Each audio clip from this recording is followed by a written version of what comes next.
watching Fox 55 Fort Wayne.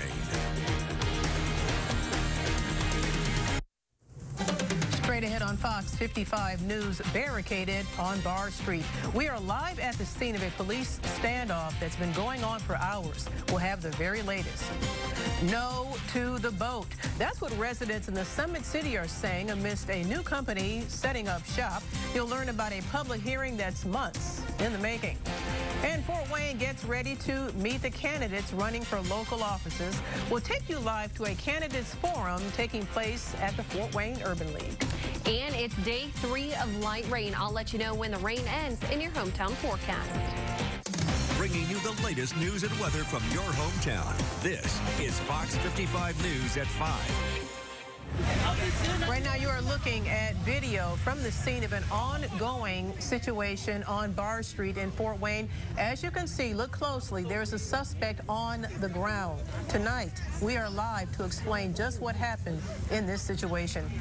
Thanks for joining us this evening. I'm Terra Brantley. As we speak, part of a Fort Wayne neighborhood is blocked off as police are wrapping up their investigation into a barricaded man. He surrendered just minutes ago after holding officers at bay for more than 4 hours in the 3700 block of Barr Street. It is still a very active scene right now. We have Fox 55 team coverage. Troyce Grant is near the location. She'll have reaction from neighbors, but we start with Gunner Texera.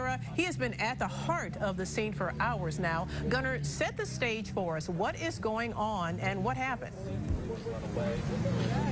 Tara, officers and law enforcement have been out here for hours now, since at least 1 p.m. this afternoon, and just now actually a third person has been taken into custody or at least detained by police after they broke the barricade of people here on Barr Street since earlier today. Now, let me go back through earlier today when officers first were on the scene in the 3700 block of Barr Street. We've seen drones, scopes, and more surrounding the home, trying to get the individual or individuals that were inside the building. Details have been very limited, but we know from police that the people inside did barricade themselves away. Since I've been out here, there's been smoke administered. We've heard shots. We don't know from what side of the standoff they came from. And again, just recently, 2 people and now a third have come back into police custody. We will be out here for most of the evening, continue to bring you the most up-to-date information, both on air and on our website, WFFT.com. And now, with all this police presence, many concerning neighborhood residents are wondering what's going on. To tell us a little bit more about how local people are feeling about this going on in the community, Troyce Grant brings us live reactions from that. Troyce? Yes, thank you, Gunner. So I'm on the opposite side of the street, closer to Southside High School. So Gunner has a better view than I do, but so you can see the house right here in the distance and all the crime tape up here. But I spoke to a few neighbors. A few of them have been here for hours, just kind of waiting while forces kind of guide them back into their homes because it wasn't particularly safe for them to go in just yet. And I actually spoke with one of them who knows the person who lives in this home right now, and he says it's a pretty quiet neighborhood most of the time. Nothing much goes on, but they do see, you know, sometimes stuff going on in the house. But again, nothing to this scale. So live in Fort Wayne, I am Troyce Grant, Fox 55 News. Thank you both for those reports. At about the same time, FWPD responded to a barricaded suspect that you just saw. Police in New Haven responded to an armed robbery. They say it happened at the check into cash at 815 Lincoln Highway. Police say a man walked into the building and demanded money. He then put the cash into a large trash bag and took off. We have his photo. Take a look, provided by police. They describe him as a black male, approximately 5'7", who is roughly 25 years old. He reportedly wore a black hoodie with dark sweatpants, a black mask, as you see, and sunglasses. If you have any information that could help police find him, call Crime Stoppers at 260-436-STOP. One person is dead, several injured after an early morning crash in Kosciuszko County. Sheriff's deputies say it happened at the intersection of State Road 15 and County Road 900 at about 4 o'clock this morning. Investigators say the driver of a 2023 Mazda failed to stop at the intersection. Its front, as you see, totaled. The driver and 2 passengers injured. The driver of the 2017 Ford Escape that was hit did not survive. Deputies say 33-year-old Nathaniel Foster died at the scene. No word yet on any possible charges. Two men are under arrest tonight after passing bogus checks Wednesday afternoon. Police in Bern responded to a report that someone was passing a bad check at a business in the 200 block of Heritage Trail. Officers arrested 34-year-old Paul Lane, but 28-year-old Lawrence Freeman got in his car and took off. Police say Freeman led them on a chase into Decatur and into Fort Wayne on US 27. The chase ended at Tillman Road and Hannah Street, where Freeman tried to run away but was caught and arrested. Both he and Lane face charges of felony fraud. Freeman is also charged with resisting arrest. Investigators say these two men passed bogus checks in a number of different counties. Of course, we'll keep you updated on these stories both on air and on Fox 55 News app. It is available to download on your phone, and it is free. All right, rain, day 3. We have been getting a pretty good soaking these last few days. Chief Meteorologist Beverly Perry joins us now with a look at what's in store for us tonight. Yes, I'm still tracking some spotty light rain showers that continue to track across our neck of the woods, due in part by that low that's been vacationing nearby. A lot of this stuff, more or less, it's a light passing shower. Notice they are dotted across northeast Indiana and northwest Ohio, so not everybody is seeing rain at this moment. Auburn, though, you're seeing some light showers even near Boyd, South Whitley area, even near Hicksville, Ohio, even across our southern tier counties. We're talking about Bluffton and a little bit of light rain, LaFountain as well, and even near Portland too. Now we're going to deal with these spotty showers until this right here, this low finally departs the area, and I'll let you know when that'll be coming up. Beverly, thank you. Coming up, federal funding for child care coming to an end. How this could impact millions of parents and child care centers. Plus, caring for yourself while you care for your kids and your parents. Tips on making sure that you don't get too mentally and physically taxed. And later, a junior fullback who is soaring with the Eagles. Meet our MVP of the week in our next half hour. You're watching Fox 55 News at 5 with Terra Brantley and weather with Chief Meteorologist Beverly Perry. This is Fox 55 News at 5. Daycares and other child care services nationwide may not be around for much longer. Federal funds for child care providers are set to expire this weekend. This coincides with billions of dollars in pandemic aid coming to an end as well. Mike Valerio explains.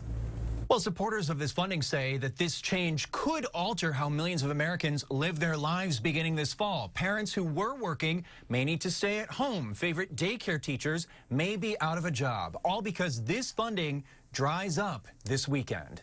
I worry what's going to happen to those moms now, specifically the single parents. Delisa Ubreu, a single mother of 2, had to leave her job to take care of her kids during the pandemic. Now she worries she may have to do the same thing again because historic federal funding for childcare expires this weekend, meaning childcare costs could soar, and supporters of the funding say daycares could be forced to close. I lose sleep over it. It's a constant worry. This weekend, we'll see the expiration of a $24 billion federal COVID-19 pandemic support program, funding that helped child care providers stay afloat and help to make daycare more affordable. Mom Alex McGann says even with the federal help, care for her daughter was still too expensive. After running all the numbers and assessing all of our options, we realized that we would probably be losing money if we did send her to daycare. According to the Century Foundation, a progressive think tank, when federal support expires, more than 70,000 child care programs are projected to close nationwide, and more than 3 million children could be at risk of losing access to care. If mamas and daddies can't get care for their babies, they can't go to work. There is bipartisan support to extend child care funding. The main issue, how to pay for it. Do we raise taxes? Do we just borrow it? I mean, we are running big deficits, and deficits do matter. So where exactly does this leave us? Well, there are independent and Democratic members of Congress who are trying to pass $16 billion annually over the next 5 years for child care help. In the House, there are members there who are also trying to expand not 1, but 3 child tax credits. But when Congress is careening from crisis to crisis, it is incredibly difficult to pass legislation for the future. That's the latest here in Los Angeles. I'm Mike Valerio. Back to you. No matter the age of who's being cared for, health experts say self-care is incredibly important. The family of actor Bruce Willis went public, you may recall, with his diagnosis of dementia earlier this year. Caring for a loved one who's sick can take a toll on both physical and mental health. In tonight's Health Minute, Mandy Gaither has ways caregivers can practice self-care. One more. It's a labor of love, but being a caretaker to a loved one who can't care for themselves isn't easy. Caregivers often face a relentless cycle of responsibilities with really little respite. Nick Allen is leading an ongoing study at The Ohio State University researching the toll caregiving takes. Over time, he says caregivers can feel extreme stress, isolation, and depression, and it can be made worse if the care partners don't care for themselves, too. Self-care isn't a luxury, it's a necessity. Allen says that starts by maintaining social connections, keeping up activities you enjoy. Most hobbies that people have align with their values, and so when somebody lets them go, life can become a little bit unmoored from those values. Focus on your physical health by being active and take care of mental health too. Allen says coping skills are key. We believe even brief stress reduction skills can improve quality of life immensely. If you know someone who's caring for another, it's also important to support them. Allen says that includes educating yourself on what it means to be a caregiver, providing emotional support, offering respite care, and if that's not possible, showing them compassion and empathy. Let them know that you see them, hear them, and support them. For Health Minute, I'm Mandy Gaither. And Allen says if you're a caregiver and you're struggling, there are resources that can help you, including the AARP and also the Alzheimer's Association. Now here's Beverly. And now, from Fox 55 News, Chief Meteorologist Beverly Perry with your hometown forecast from the Fox 55 Severe Weather Center. It's day 3 of spotty light rain showers across northeast Indiana and northwest Ohio, and we're still under that cloud cover. A live look on our tower cam on the northwest side of Fort Wayne, seeing those clouds and also seeing a little bit more pop of color there off into the distance. So certainly those fall colors are coming out. But nonetheless, we've been talking about how it's been very dry across the area. I just want to remind everybody that this current drought monitor that was released early this morning, it does not take into account these past 3 days of rainfall. However, just keep in mind also that our friends in northwest Ohio have not seen a good amount of rain out of this system. So they were abnormally dry on September 21st while the rest of the area was in a moderate drought. Everybody is in a moderate drought, and our friends in northwest Ohio will likely not change for next week's drought monitor. And you got to remember, in the coming days after today, we're not going to see any rain for the next 7 days. So here's how things shape up here. At the Fort Wayne International Airport, we're now up to about 1.63 inches for the month of rainfall at the airport. We're still at a deficit at about 1.25 inches. With each passing day, this number grows by 1/10 of an inch, just to give you some food for thought there. We are below average for the year, right around 2.35 inches. Now our 3-day rainfall total at the airport, right around 1.31 inches. We still have a few spotty light rain showers out there and some areas of drizzle too. You can see that across DeKalb County heading for Auburn as all of this circles around the low. So Albion, a little bit of spotty shower activity, South Whitley, near a Boy area, near Monroeville, even off to our south for our friends in Jay County. Near Portland, some spotty light rain. Near Bern, even LaFountain, seeing a passing shower moving in. But I also mentioned a little bit of drizzle out there. So we also have some fog, and within these areas of fog, you're going to be encountering some drizzle too. So the burning question, when are the gloomies and the rain showers moving out? They do move out shortly after the sun goes down this evening. So we're going to be dealing with this activity for at least the next few hours, at least until 8:30, 9 o'clock. And then we're going to be under a mostly cloudy sky also tonight. And what future trackers representing is fog that's going to be setting up shop. We have a lot of moisture across our region. I would not be surprised if we have patchy dense fog come tomorrow morning, so plan accordingly. That fog, due to an inversion, is going to linger a little bit longer than it typically does. So by about the lunch hour, we're going to start to see that fog dissipate, and also the cloud cover is going to slowly erode away. So yes, we will in fact see a little bit of sunshine, but it's going to be towards the second half today. Mostly cloudy and then finally partly cloudy before the sun goes down. Some of us, especially our southern tier counties, may see a little bit more sunshine tomorrow, but overall temperatures are going to respond well to that sunshine. 73 is the expected high for Friday. Notice as the weekend rolls around, we're talking more sunshine and more warmth. So if you dig that, here it is, 80 degrees for the first day of October, which I'm trying to process where September went. I'm not really sure what happened to September, but we turned the page to October and notice it's still feeling like summer. I noticed that. I dig it, like you said, if you dig it. Where did September go? It's like going to October/August. Yes, exactly. It's just poof. But hey, at least we got some rain, and then we'll have some sunshine returning too. Got it. All right, poof. Poof. Thanks, Beverly. And remember, you can keep up with the weather, the gloomies, whatever you want to call it, anytime, anywhere, by downloading the Fox 55 Severe Weather app. It is available on your phone's app store for free. Now, here's a look at what's coming up after the break.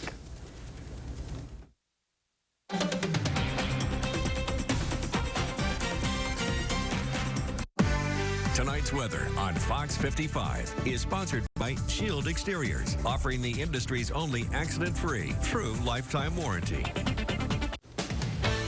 The election countdown is well underway, and tonight Fort Wayne residents can meet face-to-face with those running for city offices. The Fort Wayne Urban League is holding a candidates forum tonight. Location, its headquarters at 2135 South Hannah Street. The doors just opened at 5 o'clock. The event itself is going to start at 6 o'clock. We have a live look inside. As you can see, people are beginning to file in, picking up the seats pretty well right now, too. The league is hoping for about 100 residents to fill all these seats.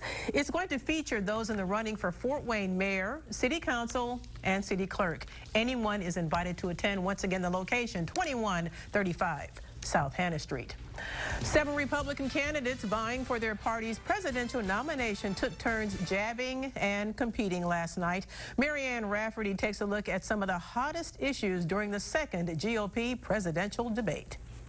The number of candidates at the second Republican presidential debate took a dip Wednesday night. Former Arkansas Governor Asa Hutchinson didn't qualify, and former President Donald Trump spoke to striking United Auto Workers in Michigan instead. Still, there was no shortage of heated interaction as the 7 candidates tried to get their chance in the limelight. What we need is to deliver economic growth in this country, unlock American energy, drill, frack, burn coal, embrace nuclear energy, put people back to work. Besides the economy, candidates tackled immigration and national security. If you come here illegally, we will apprehend you and we will send you back across the border from which you came. Our power's in decline.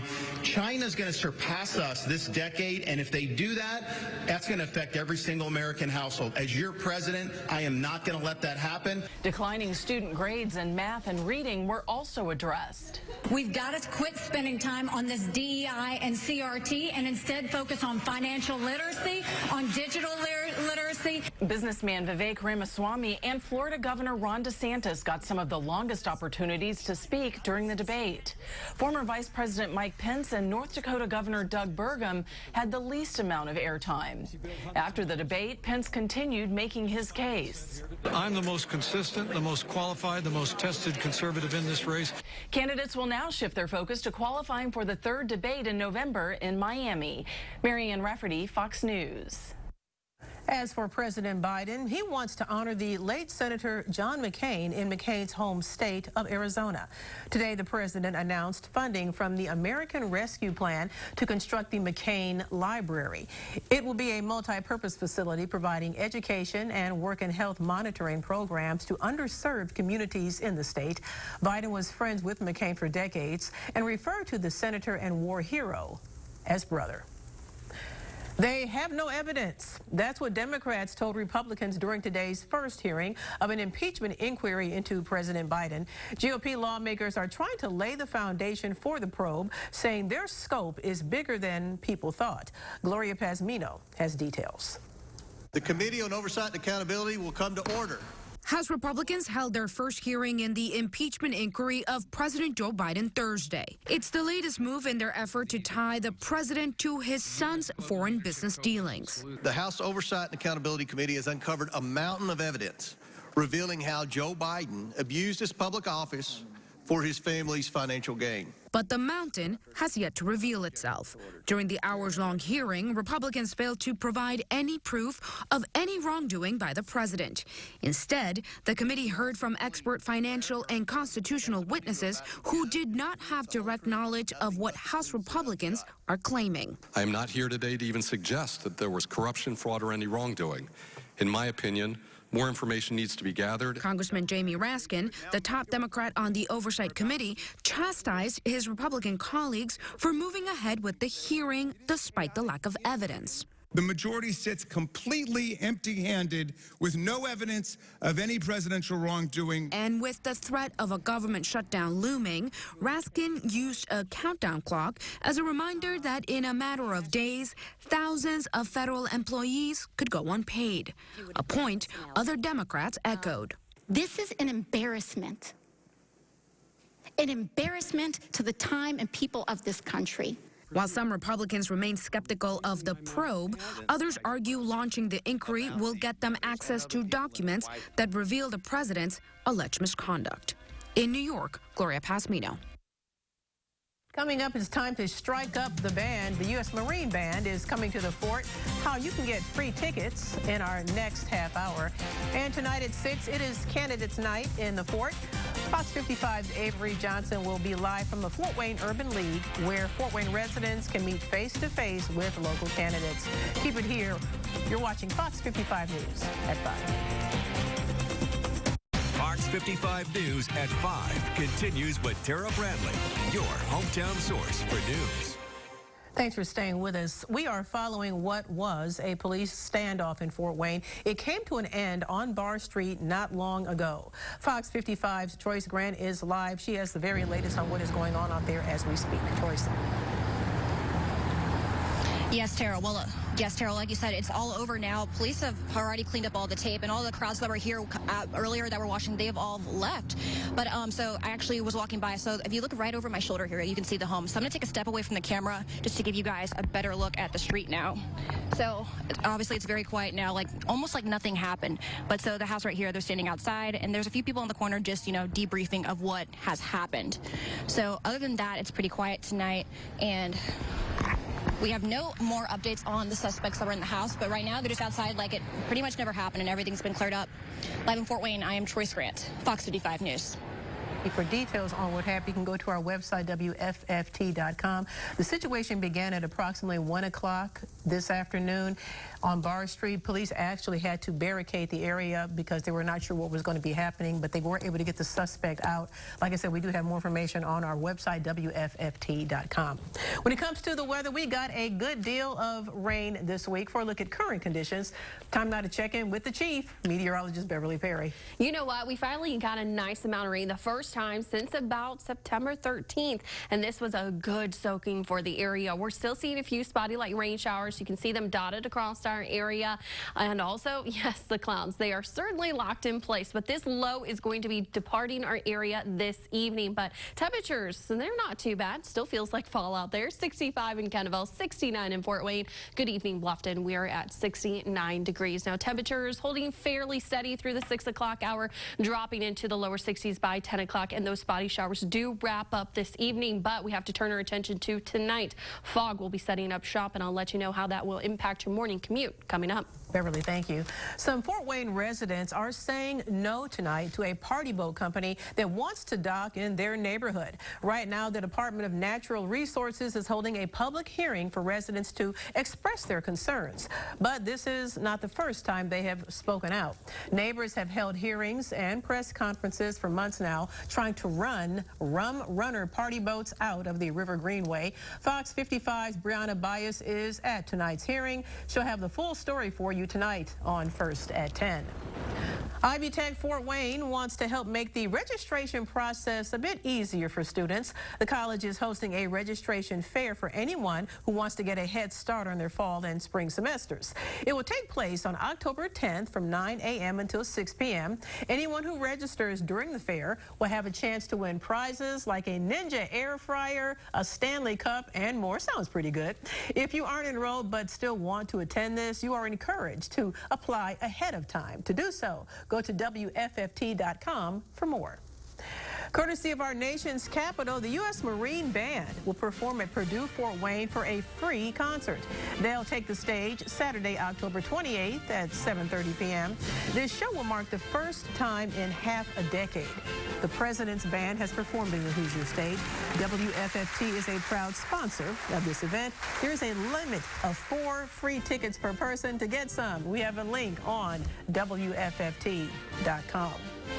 Indiana's comptroller is wrapping up her time in office. Republican Terra Klutz is heading back to the private sector after serving 2 terms as Indiana's chief financial officer. She was first appointed as state auditor in 2017 by Governor Eric Holcomb after serving as a former Allen County auditor for 7 years prior. Klutz will leave office November 30th. A new deal is still nowhere in sight as the UAW begins its 3rd week on strike. The picket line could expand, however, which could apply more pressure to the big 3 automakers. This expansion could include GM's Fort Wayne assembly in Roanoke, which has yet to join dozens of other teams. Jet Flock has the latest. 2 weeks into the United Auto Workers strike and still no deal with Detroit's big 3 automakers.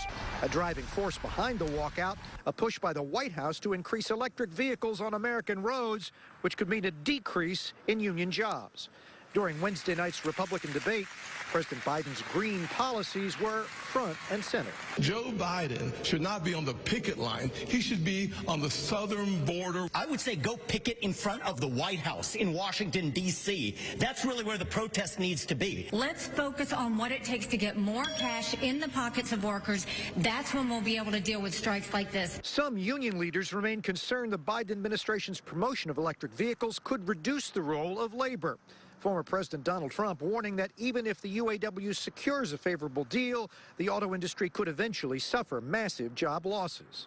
By the time this battle is over, the rusted out factories will not be here in Michigan.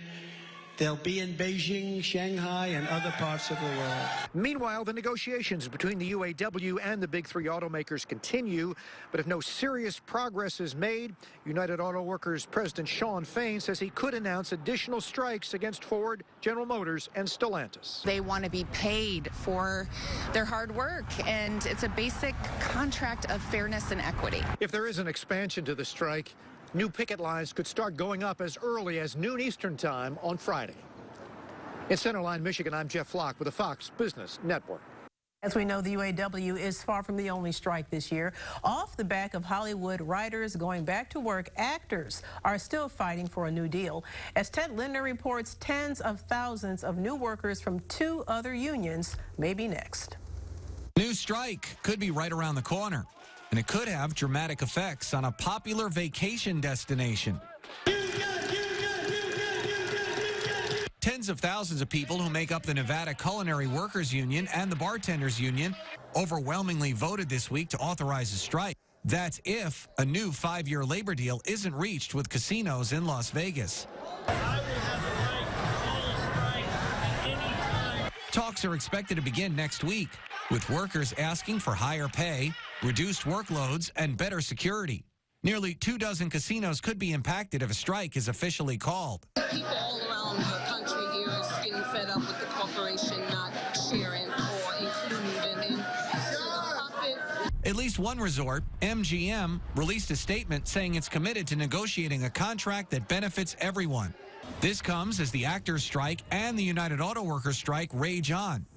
Data from Cornell University finds roughly 362,000 workers have hit the picket line so far in 2023. That's up from the 123,000 who went on strike last year. Some academic professionals say the uptick can be traced back to the COVID-19 pandemic. It broke the social contract that American workers had intuitively understood. The American worker was shocked out of the illusion of self-sufficiency. That realization raised the understanding that collective action is sometimes necessary to change systems that no longer serve us. Ted Lindner, Fox 55 News.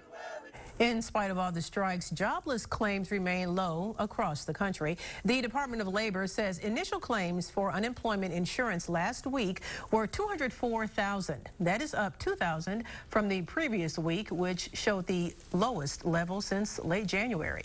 Indiana remains below the national average when it comes to unemployment, according to workforce numbers posted on September 19th. The FDA says watch out for some cantaloupes. Several states, including Indiana, are recalling thousands of candy brand cantaloupes due to reports of salmonella. The lot codes being recalled are coming up on your screen right now. If you bought any of them between September 5th and September 16th, you are advised to throw them out. If you think you may have contracted salmonella, contact your healthcare provider ASAP. Symptoms include fever, nausea, and abdominal pain, among others. With time running out to pass a new spending bill, it is all hands on deck at Capitol Hill. Lawmakers are meeting behind closed doors today to stop a government shutdown that could impact millions of us. Laura Geary has the latest. Congress's inability to get anything done, which is what the greatest frustration of all of us have, Republican and Democrat alike. New Hampshire's governor is saying what many people are feeling. Partisan paralysis and inter-party battles within the GOP are making progress on even stopgap spending bills nearly impossible. The Senate is working on one bipartisan measure that would fund the government through November 17th and includes more aid for Ukraine. House Speaker Kevin McCarthy is bypassing that effort, instead backing a bill in his chamber that includes more money for border enforcement. Senator Lindsey Graham met with key Republicans Thursday to try and thread the compromise needle. Make a proposal on border security, married up with the package we have. Hopefully that will keep the government open. Then we'll do a supplemental to provide more security and more funding for Ukraine. It is not going to help security at the border if the government shuts down and people are not getting paid in a timely manner. A government shutdown means millions of federal workers like military members, Border Patrol, and air traffic controllers won't get paid. No money for the mortgage, for the cars, for the insurance, for the bills that we have. I'm starting to see routine mistakes in clearances being made because controllers are distracted. With the deadline now less than 3 days away, one thing is becoming more clear by the hour. This is all politics all the time. It's all politics all the time. I'm Laura Aguirre reporting. Coming up, a trip to Turtletown for tonight's MVP of the week. While we're in with the Eagles in Excelli when we come back. MVP of the week is proudly sponsored by Legal Chop Shop. Save big on new and used auto parts at LCS. Yeah, you're hearing the music. That means it's time for Fox 55's MVP of the week. This Thursday, we swing out to Cherubusco High School in Turtletown to check out another record-breaking performance. Angelo Inicelli breaking not one, but two school records, leading his team to a win last Friday. Elijah Collins takes us to the football field to tell us all about our MVP of the week. And now, from Fox 55 News, Chief Meteorologist Beverly Perry with your hometown forecast from the Fox 55 Severe Weather Center. You know what? I kind of feel like this area low pressure is a little famous. Not only did it bring us daily rounds of rain, but we've been talking about it for a while. And this low pressure system will continue to slip away off to the east. But in the meantime, we still have a few spotty light rain showers across northeast Indiana and northwest Ohio, as well as the cloud cover too. Here's what we have. A lot of this is just very isolated, discrete areas of rain. You can see that in Steuben County in and around Angola, near Auburn, just to the western fringe of Noble County. LaGrange are seeing a little bit of light rain. Also some light rain showers dotted around the northern portions of Jay County, even off towards the Wells and Adams County. LaFountain, you're also seeing a little bit of light rain too. And again, we're going to be dealing with this as well as the cloud cover for the next few hours. But the cloud cover, it does linger through the overnight hours. That rain, it does end by about 9 o'clock. These clouds, they remain locked in place. And not only will we be dealing with the cloud cover right now and tonight, but also some fog fog. It will be developing tonight, and it could become patchy, dense fog come tomorrow morning. So do plan accordingly as you get ready for the bus stop come tomorrow morning. Temperatures, much like these past couple of mornings, they should still be near 60 degrees and still tucked away under the cloud cover. Now, a lot of the times the fog likes to dissipate towards the middle of the morning. This is going to last a little bit longer. Keep in mind, we have a lot of moisture across the region, something that we haven't had for many weeks. So this is going to result in the fog kind of lingering towards about lunchtime until we can kind of get some air circulating and finally get some sunshine to work through and break through the clouds and the fog. So by about the lunch hour, we're still under a mostly cloudy sky, but northwest Ohio, you should be under a partly cloudy sky. We'll all be under a partly cloudy sky in the afternoon, and temperatures are going to respond well to that. So we're going to have a little bit of late day heating, and then towards the end of the day, as the sun goes down, tap into quite a bit of sunshine. Now, high temperatures tomorrow afternoon, they are expected to top out in the lower 70s. Again, morning fog, it could be dense in some spots, so do plan accordingly. Allow some extra time for that early morning commute because it could slow you down on the roadways.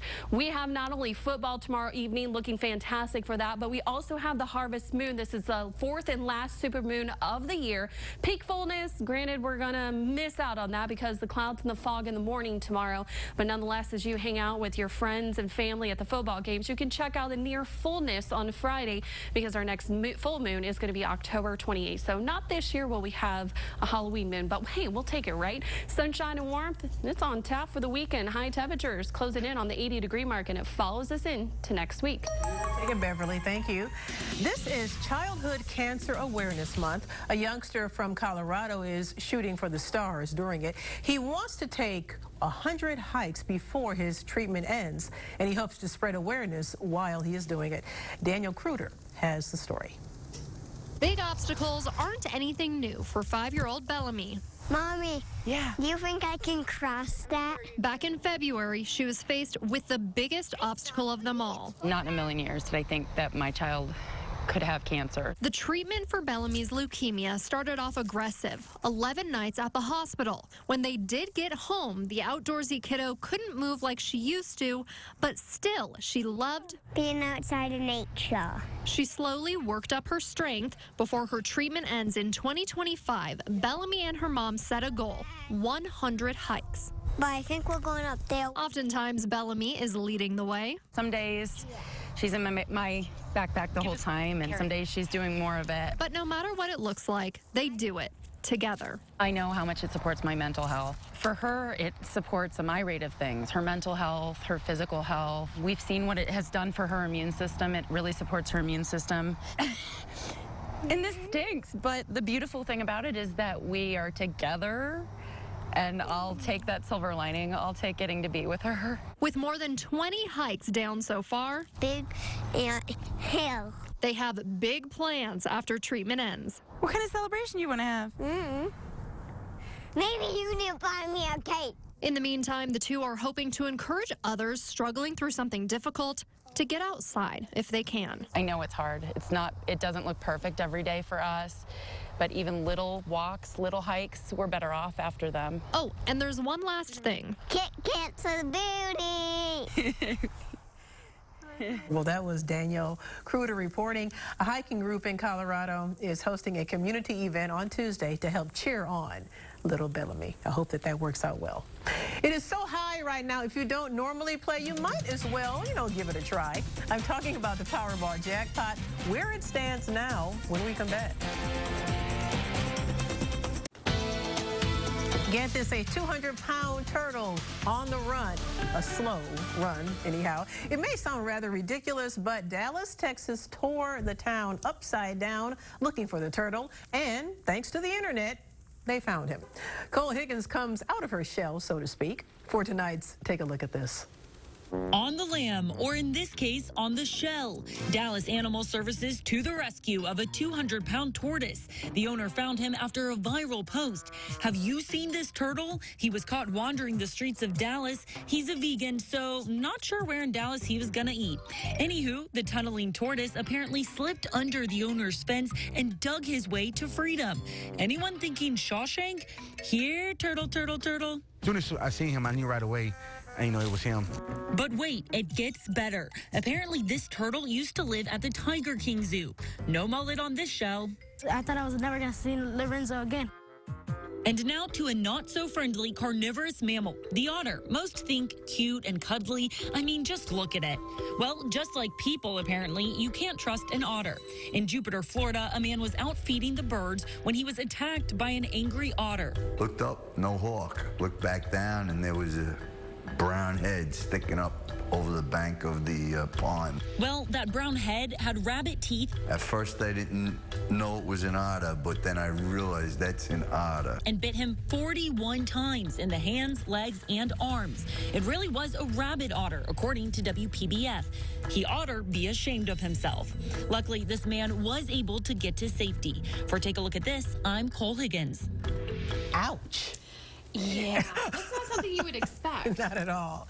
All righty, 925 million, big ones. That's how much the Powerball jackpot is now worth after no one had all the winning numbers last night. So we have a chance, Tara. We sure do. We have a chance. It's not too late. Those numbers, by the way, there were 1, 7, 46, 47, 63 with a PB, 7.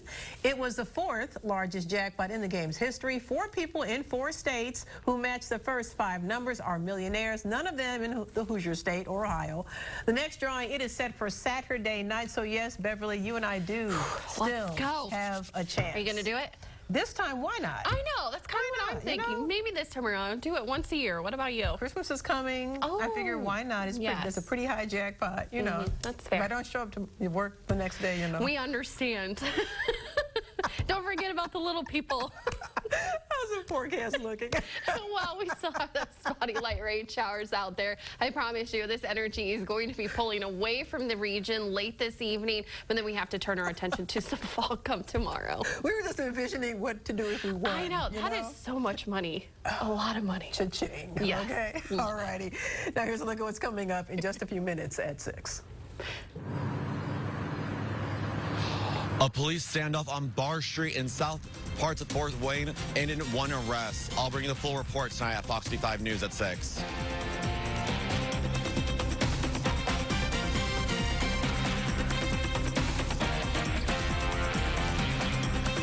Seven-day forecast on Fox 55 News is sponsored by Windows, Doors, and More. Don't gamble with your home improvements. Trust the local company that's been serving you for 40 years.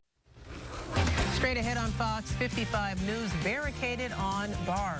Police spent hours in a standoff on Fort Wayne's south side before breaking down the door. What we know at this hour. Plus, neighbors react. How a neighborhood on edge is responding to the Barr Street situation. We are kicking off team coverage in just moments. And meet the candidates. The Fort Wayne Urban League is giving the community the opportunity to do just that. We'll take you there live tonight. And the rain moves out and warmer air will certainly be moving in. I'll have the details coming up. The area's only hour-long 6 p.m. local newscast. This is Fox 55 News at 6. Right now, you are looking at video from Barr Street just a couple hours ago as police took a suspect into custody following an hours-long standoff. Thanks for joining us. I'm Terra Brantley. The suspect had held officers at bay for more than 4 hours in the 3700 block of Barr. We have Fox 55 team coverage. Joyce Grant is near the location. She will have reaction from neighbors. But we start with Gunner Tuxera. He is at the heart of the scene. Gunner, please describe for us what happened.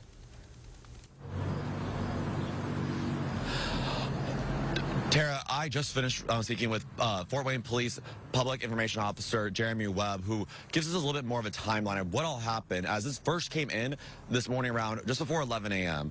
And he explains to me that this was after the police station got a call from a victim assistance service doing a follow-up for a domestic battery incident from yesterday.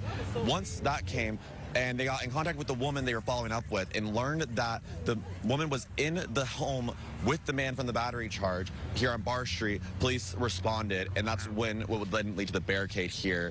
From that, Fort Wayne Police, Allen County Sheriff Department, and the SWAT teams were all utilized.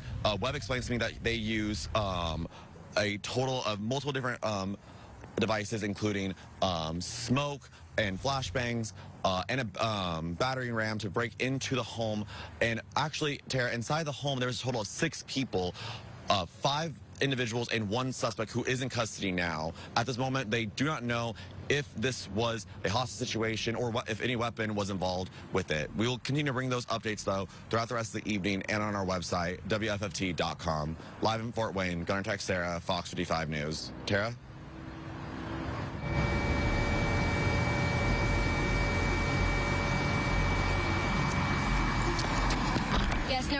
Yes, now earlier today, I was right you're seeing right now is some of the houses of the neighbors that were here for the whole situation when it went down. And I spoke to one of the neighbors that you'll hear about in the next half hour of the show. But until then, it is pretty quiet here on this street. As you can see, like it never happened. All the police tape is cleared up. And there were people out here earlier that were actually, watching this all unfold, and they're all gone too. So I will have more reaction from neighbors in your next half hour. Live in Fort Wayne, I am Troy Grant, Fox 55 News. Hey, Troy and Gunner, thank you. We have some breaking news coming in right now. We learned that just moments ago, first responders responded to Tecumseh Street Bridge over the Maumee River. There is a reported water rescue taking place as we speak. There is a crew on the scene. Of course, we have one there as well. We'll get more information about what is going on. Here is a rather cloudy shot of the area. Once again, this is possible. A water rescue at the Maumee River at the Tecumseh Street Bridge in downtown Fort Wayne. Of course, we're going to be giving you information as it comes into us, both on air and online at WFFT.com. In New Haven, police are searching for a man who robbed the check into cash on Lincoln Highway West earlier today. Police say he entered the business and demanded all the money from the drawers. He took the cash and put it into a trash bag, and then he ran off. Take a look. We do have a picture of the suspect. He is described as a black male around 25 years old. He is roughly 5'7" and weighs about 150 pounds. Police searched the area with dogs and drones, but they have not found him.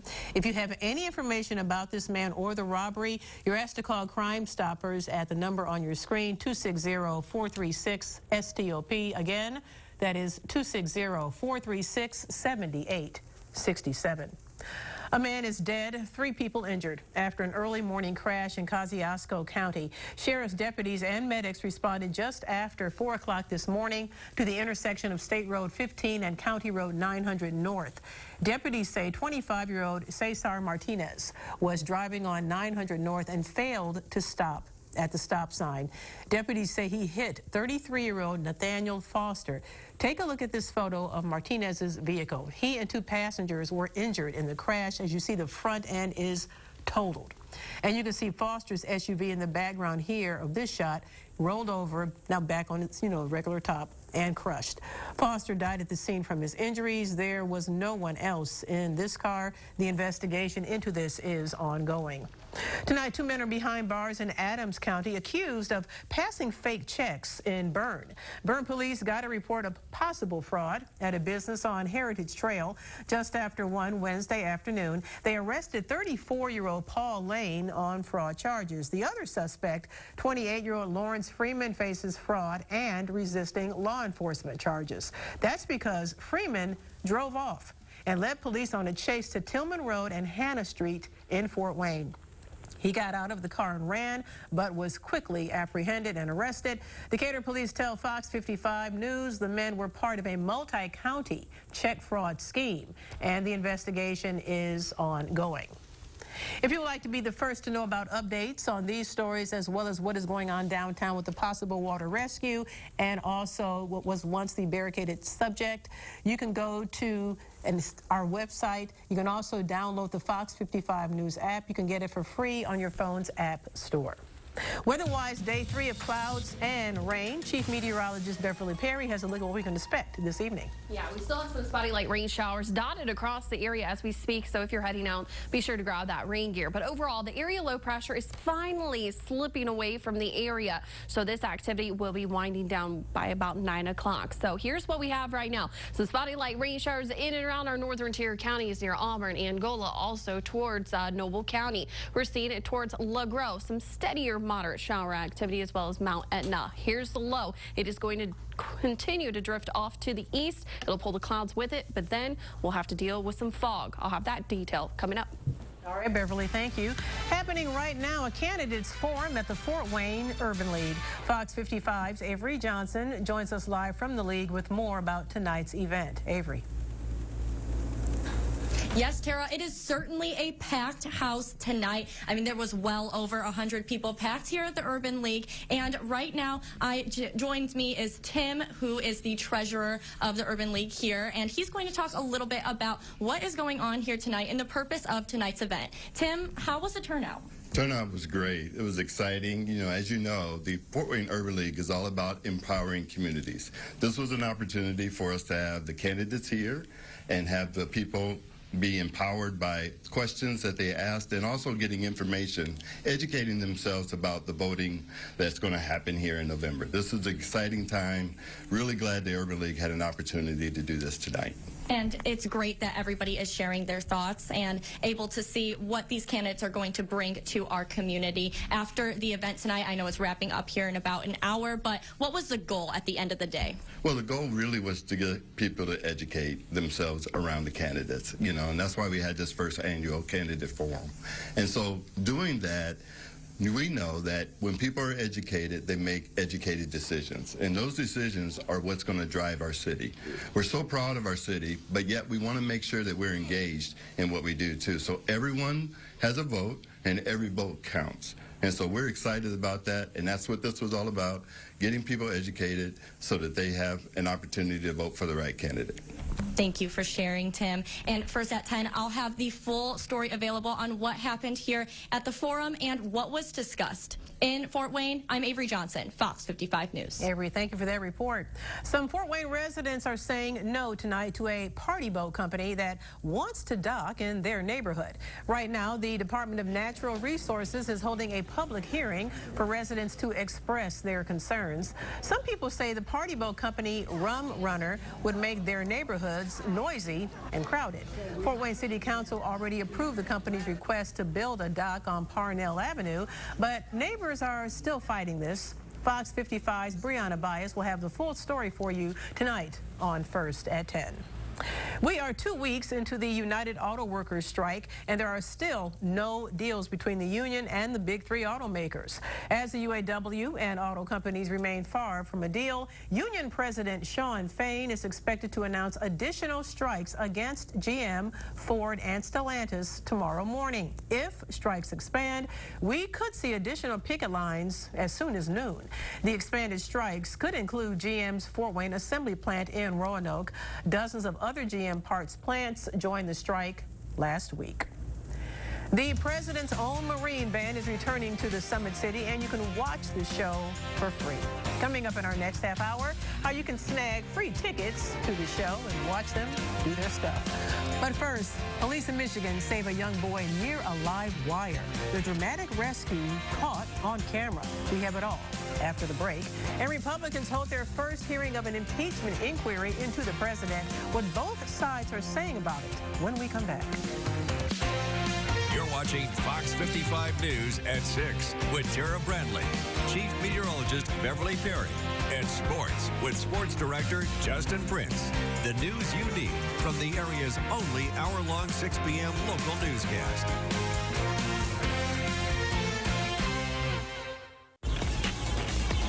Caught on camera, a daring rescue by police in Michigan as they give life-saving care to an 8-year-old boy.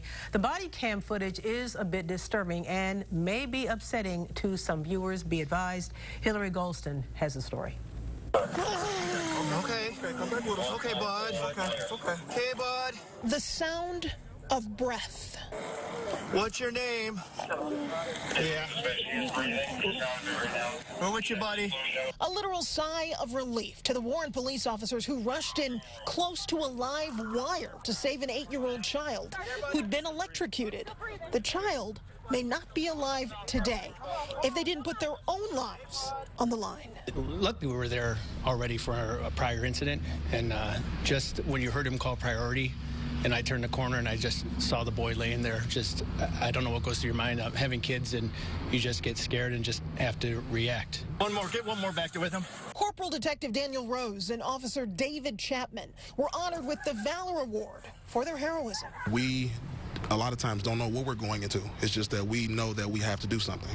And if we don't do something, nothing gets done. Severe burns to his hands. That's Corporal Detective Rose you hear, riding in the back of a squad car, cradling that terrified 8-year-old child in agony. I know, brother, I know. We're at the hospital. Go in the hospital. They rush him to the hospital in the back of a squad vehicle, getting him there in 4 minutes flat, working collaboratively to load the child in, units blocking traffic on their route to save this child's life. It's not only writing tickets, it's not going to actual crimes, it's serving the public, making sure things are safe. You know, that in essence wasn't a police matter, but the police were there, and thank goodness that we're able to react and save a life. And that's the stuff that happens every day that people don't know about. The boy's 10-year-old brother comforted by Officer Chapman, as all of them hoped for the best outcome. So when I picked him up first and brought him over, he's shaking. You could feel him shaking. And then that's when I went back under or over, and that's when I seen him, and me and him went over and we grabbed him and brought the other one back out. That wire right there, Dave, right in front of your face. These officers moving towards danger, thinking not of themselves, but the people they serve. And now, from Fox 55 News, Chief Meteorologist Beverly Perry with your hometown forecast from the Fox 55 Severe Weather Center. It's day 3 of scattered rain showers across the area, as well as quite a bit of cloud cover. But look at this. We're starting to see a moment or hint of sunshine. A live look on our tower cam on the northwest side of Fort Wayne. A beautiful sight to behold. But nonetheless, the rain was also a beautiful sight to behold, too, because here's the drought monitor. It was released at 8 o'clock this morning. Now, keep in mind what the rain has fallen between 8 a.m. on Tuesday to about now. It doesn't take into account for that. But just remember, with each passing day, we're going to create a deficit even after this rainfall, if that makes sense here. So everybody is in a moderate drought as we speak. Now, Northwest Ohio did not get in on a lot of this rain that most of us saw in Northeast Indiana. So drought conditions will continue to expand not only in Northwest Ohio, but likely into next week as well, because we're not seeing measurable rainfall after today until late next week. So here's where we stand for the month of September. About 1.63 inches. That's as a whole. And we, before this system moved through, we only had 0.3 of an inch, so we made up some ground there. About a deficit right around at about 1.25 inches, and we're still over 2 inches as far as the deficit is concerned for the year. Now, we still have a few spotty light rain showers out there, but a lot of this coverage is starting to diminish, and a lot of this should be moving out by about 9 o'clock. So what we're seeing here in Northwest Ohio, towards Bryan, Ohio, Hicksville, Ohio, some light showers, even in towards Steuben County, near Angola, a few sprinkles off towards LaGrange as we speak. LaGros, some steadier showers as we speak, and also just right around Huntington and even off to our south and east towards Fort Recovery and Mercer County, seeing some light showers. Also within this rain, we do have some fog, and within that fog, well, we also do have a little bit of drizzle, and that's going to be the case for the next couple of hours as this low pulls away. So through the 8 o'clock hour, some spotty showers, but those end by about 9. We're left with the clouds, and also we are going to be dealing with some fog across the region too. Overnight lows are expected to fall right near 60 degrees with all this moisture and warmth across the area. Well, the fog could be thick in some spots as we get ready for the day come tomorrow morning, so do plan accordingly. Under the clouds is where we stay through the lunch hour. The fog should dissipate beginning right around the lunch hour, and then the sunshine will help to clear a lot of it out. Partly cloudy in the afternoon, turning mostly sunny towards the end of the day. High temperatures are going to respond very well to that. Low to mid 70s as we wrap up our Friday. And look at this game day forecast looking absolutely fantastic. Near 70 degrees at kickoff, mid 60s as you drive home. It's going to be dry, but I don't know, depending upon the ground, it may be a little muddy in spots, but overall you should be looking pretty good for the games. And the weekend ahead, dry and warmer, high temps closing near 80. I don't know. I don't know. I mean, the ground where I live, it's still dry. Seriously? Despite the rain. Yeah, there's like little pockets of mud, and then here's some dry. I've got puddles in some spots. Yeah, I mean, it's kind of hit and miss. Literally, okay, I'm like, what's going on here? You must still more dry? Rain. Yes, in spots, yeah. Oh, my goodness. Okay, gotcha, Beverly. How you doing, Elijah? We're doing good. All right, well, we're going to head to the ice next. Fort Wayne Comets bringing back one of the franchise's most loved players as they prepare for the season. We'll tell you who that is and bring you all the sound next in sports. this, both of you, and everybody else watching. Right. You knew it was coming. You know, this is an English. I'm sorry, this is from an English zoo. This is a spiky new addition to their zoo, a baby Cape porcupine born in August, and we are now getting the first look at it. It's called a porcupet. I like that. It was seen munching on carrots and tomatoes recently as it got a feel for its new home. The zoo won't know whether the baby is male or female until its first vet checkup in a few months. So once again, the collective. Oh, there we go. You just can't get too close. Yes, at a distance is cute. Porcupet. Yes. Okay, that's for the baby, all righty? What you got coming up tonight? Well, we got some more volleyball and soccer high school action, so be sure to check in with that. Gotcha. And our weather? And I'm going to be talking about when that rain moves out coming up. Okay, because I got puddles. Terra doesn't want any more rain. It's the sheer definition of scattered rain. Right. Some people, big ticket winners, some missed out. Big ticket here. All right. Big ticket. Thanks, Beverly. Still to come. Ivy Tech is making sign up for classes easier for prospective students. Details on the upcoming registration fair and how you can get involved. And an hours-long standoff on Barr Street in Fort Wayne finally comes to an end. We just got new information from police minutes ago. We'll break everything down when Fox 55 News at 6 continues. Fox 55 News at 6 continues with Terra Brantley, the area's only hour-long 6 p.m. local newscast. Thanks for staying with us. At this hour, we are following breaking news, a so-called water rescue on the Maumee River near Tecumseh Street. We do have a live look at the scene, actually just a look at the scene. We have a crew out here as well. An eyewitness tells us that authorities have pulled a body out of the Maumee River. Again, this is an eyewitness report from a kayaker on the river. Fox 55 News cannot confirm this report, and police have not confirmed it as well. We have information on our website about this water rescue, WFFT.com. We will try to get an update for you later on in our newscast. Right now, we're the only station that is bringing you live reports on the hours-long standoff that happened on Barr Street in Fort Wayne. For a 6:30 half hour, we have team coverage from Fort Wayne South Side. We start with Fox 55's Gunnar Tuxera. He joins us now with the latest. Gunnar?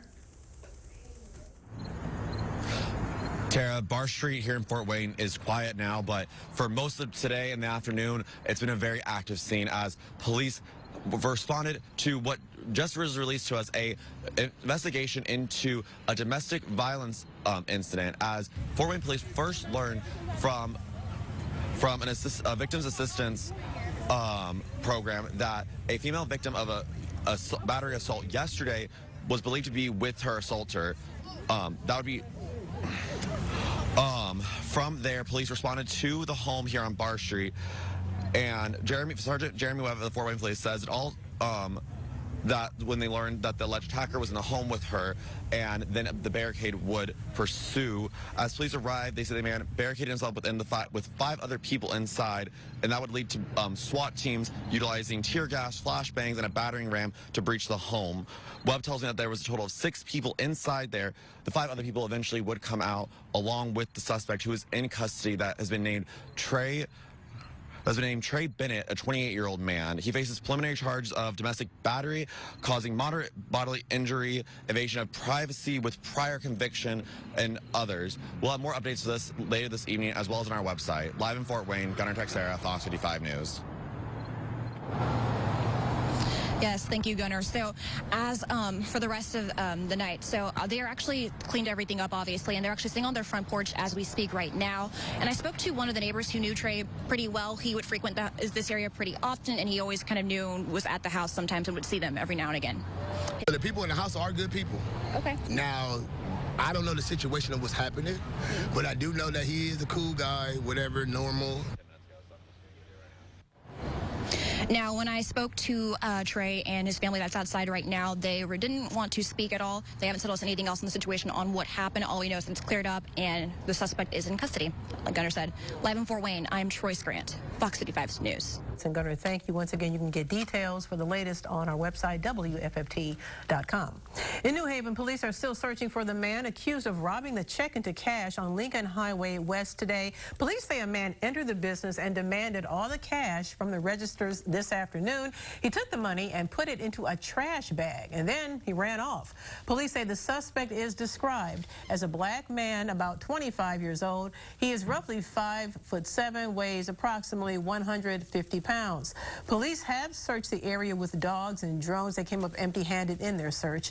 If you have any information about this man or the robbery, you are asked to call Crime Stoppers. Here's the number, 260-436-STOP. Once again, 260-436-7867. And if you would like to be the first to know about updates on these stories and stay up to date with all of the latest local news, make sure you download the Fox 55 News app. You can get it for free at your phone's app store. On the outside, the rain continues in some spots, and the grass is looking greener. In some spots, it's pretty soaked.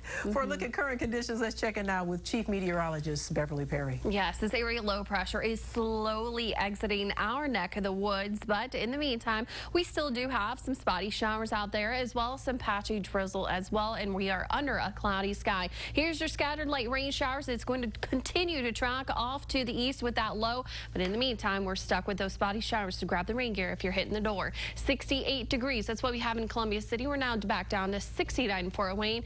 And good evening, Bluffton. We have 70 degrees as we speak. Now, those spotty showers will be tapering off later this evening, and temperatures are going to be going down into the lower 60s later on tonight. And then speaking of tonight, we're going to have to contend with some fog. It could be dense in spots.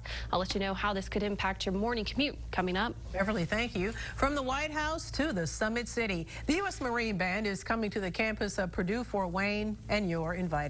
The free concert is 1 month from today. It is Saturday, October 28th. You can get free tickets now with a limit of 4 tickets per order. You can find that link on WFFT.com. The visit from the President's Band will mark the first time in 5 years that it's been to the Hoosier State. WFFT is a proud sponsor of this event. Ivy Tech Fort Wayne wants to help make the registration process a bit easier for students. The college is hosting a registration fair for anyone who wants to get a head start on their fall and spring semesters. It will take place October 10th from 9 a.m. to 6 p.m. Anyone who registers during the fair will have a chance to win prizes like a Ninja air fryer, a Stanley Cup, and a lot more. Sounds pretty neat. If you aren't enrolled but still want to attend, you're encouraged to apply ahead of time. To do so, go to this story on WFFT.com. Indiana's comptroller is resigning. Republican Terra Klutz is stepping down as the state's chief financial officer. She is heading back to the private sector. Klutz is the former Allen County auditor, winning elections in both 2010 and 2014. Governor Eric Holcomb appointed her state auditor in 2017, and she has since been elected to 2 full terms. Her title was changed to comptroller earlier this year. Klutz will have her last day on the job November 30th. House Republicans have opened their first formal hearing in the impeachment of President Joe Biden, and Democrats are not pleased. Caroline Shively has more now from Washington. It's complete and total hypocrisy this morning.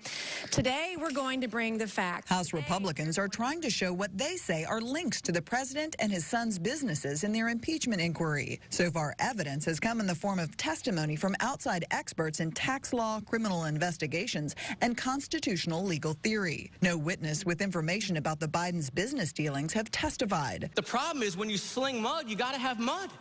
And they just don't have anything, Mr. Chairman. One of the many questions raised Thursday is if a benefit to the Biden family is a benefit to the president himself, therefore constituting a bribe. Money going to family members is in fact a benefit, but this idea that you can have millions going to a politician's family and that's not a benefit, I think is pretty fallacious. Democrats who say the investigation is a political ploy are using the impending government shutdown to make a political point of their own with a countdown clock they brought. All right, so let's get it straight. We're 62 hours away from shutting down the government of the United States of America, and Republicans are launching an impeachment drive based on a long debunked and discredited lie. And even though he wasn't in the hearing, House Speaker Kevin McCarthy was aware of that ticking clock, too. I don't think anybody's stronger. I don't think the country's better if you have a shutdown.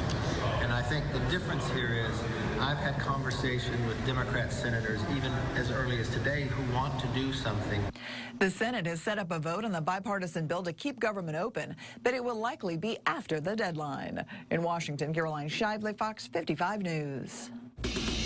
Housing demand continues to fall as mortgage rates hit their highest level since the year 2000.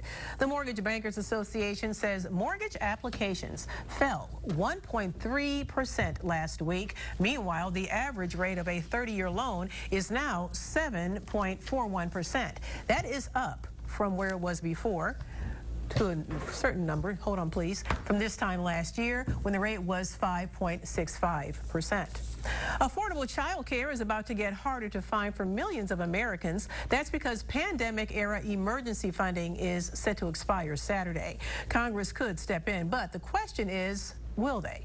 Madeline Rivera reports.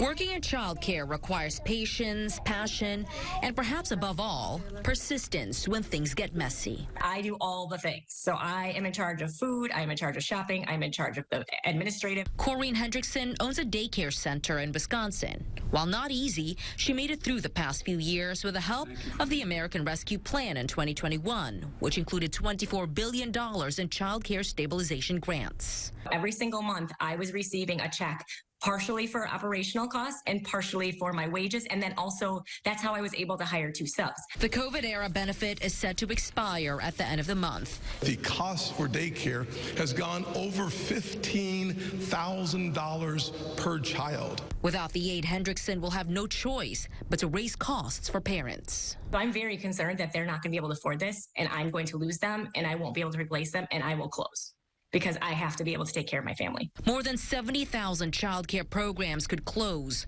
causing about 3.2 million children to lose child care, according to the Century Foundation, a liberal think tank. Democrats are pushing for an annual $16 billion in child care funding for 5 years. Going over the child care cliff could cost parents $9 billion in earnings and cost our nation over $10 billion in economic activity. The initiative faces an uphill challenge in a Republican-led House that's aiming to cut what they see as runaway spending.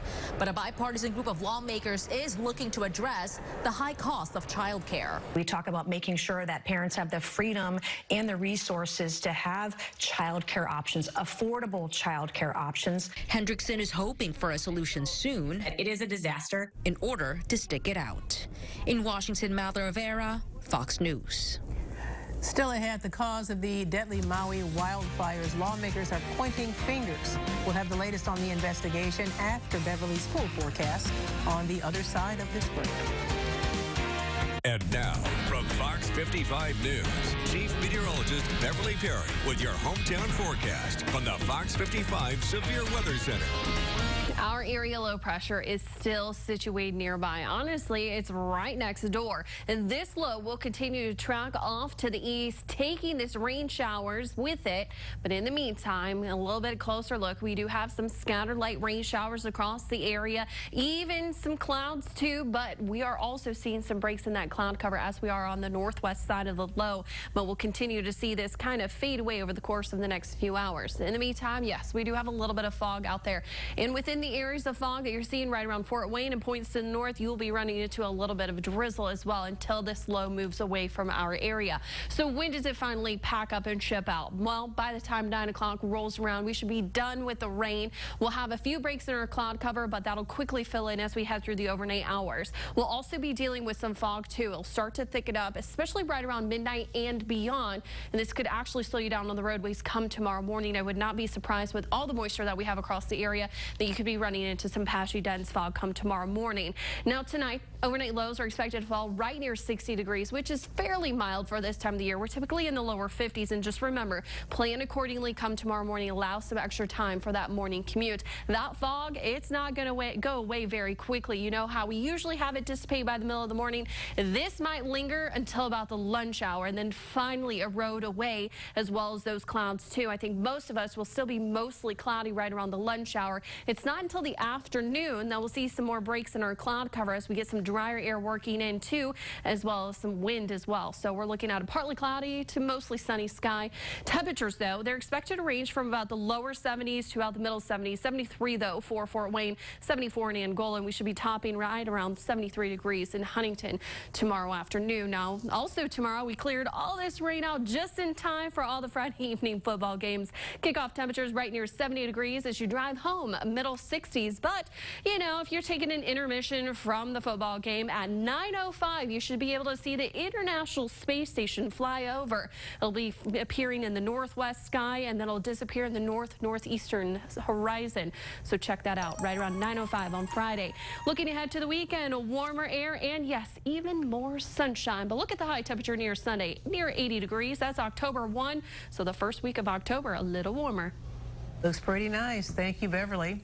On Capitol Hill, a lot of finger pointing as House lawmakers look into the cause of those deadly Maui wildfires and who's to blame for the high death toll. Gernal Scott has more.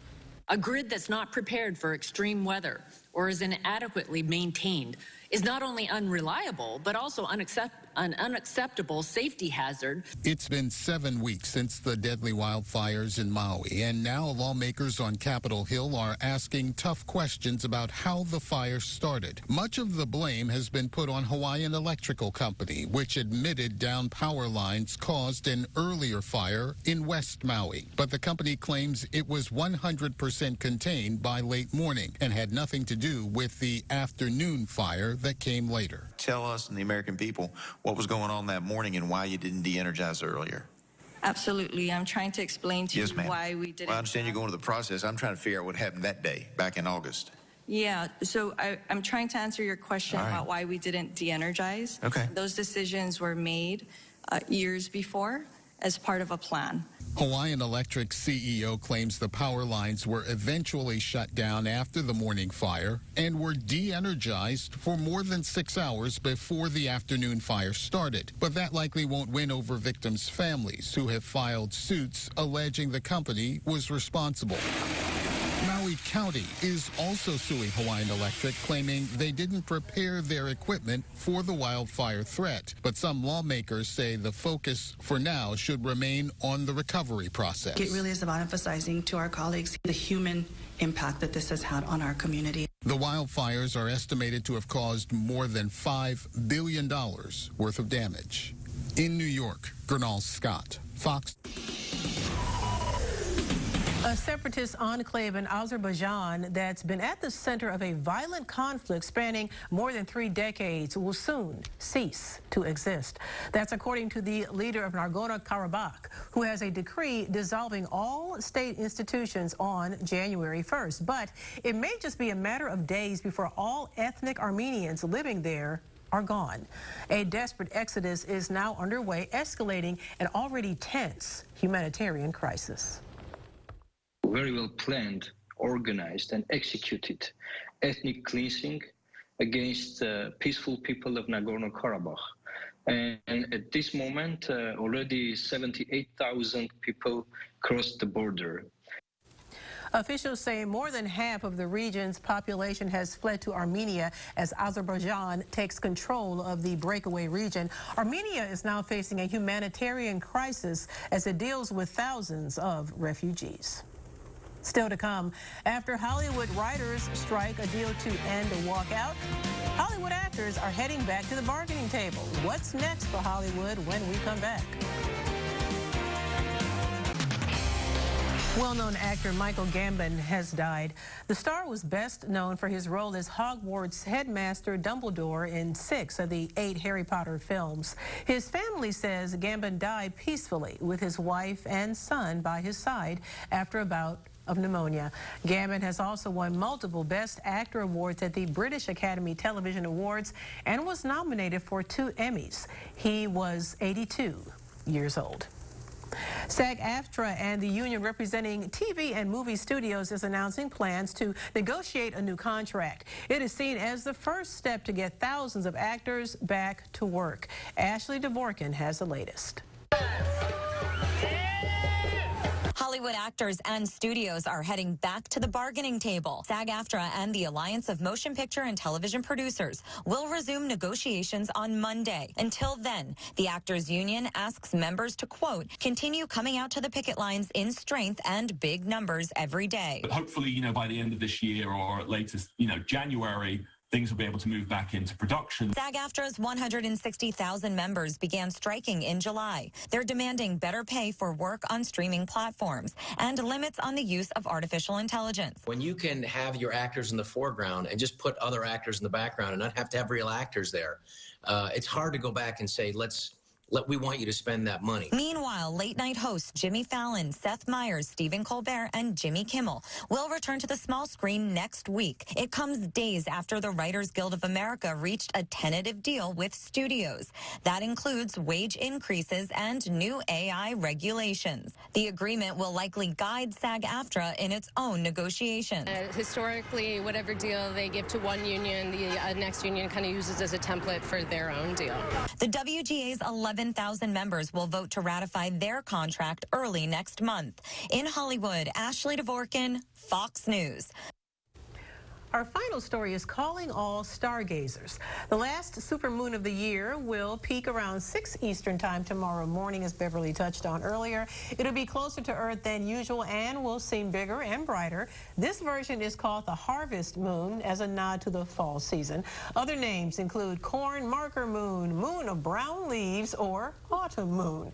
The terms are different south of the equator since it is springtime there. Now, as you said, we're not going to see it. No, here locally, we're not going to see the peak fullness. Since that's going to be happening right around 6 o'clock come tomorrow morning, we're going to be contending with quite a bit of fog across the area and some low clouds too. But if you're going to any Friday evening football games or just, I don't know, hanging outside tomorrow evening, look up because you will be able to see it. Granted, it's not going to be peak fullness, but it will appear full. And then right around 9:05, you can see the International Space Station streak across the sky. Nice. So it'll be fun tonight. Or tomorrow night. Yeah, tomorrow night, 9:05. 9:05 for the ISS. All righty. Beverly, thank you. You bet. And that wraps it up for us. Thanks for joining us. We'll see you back here for First at 10.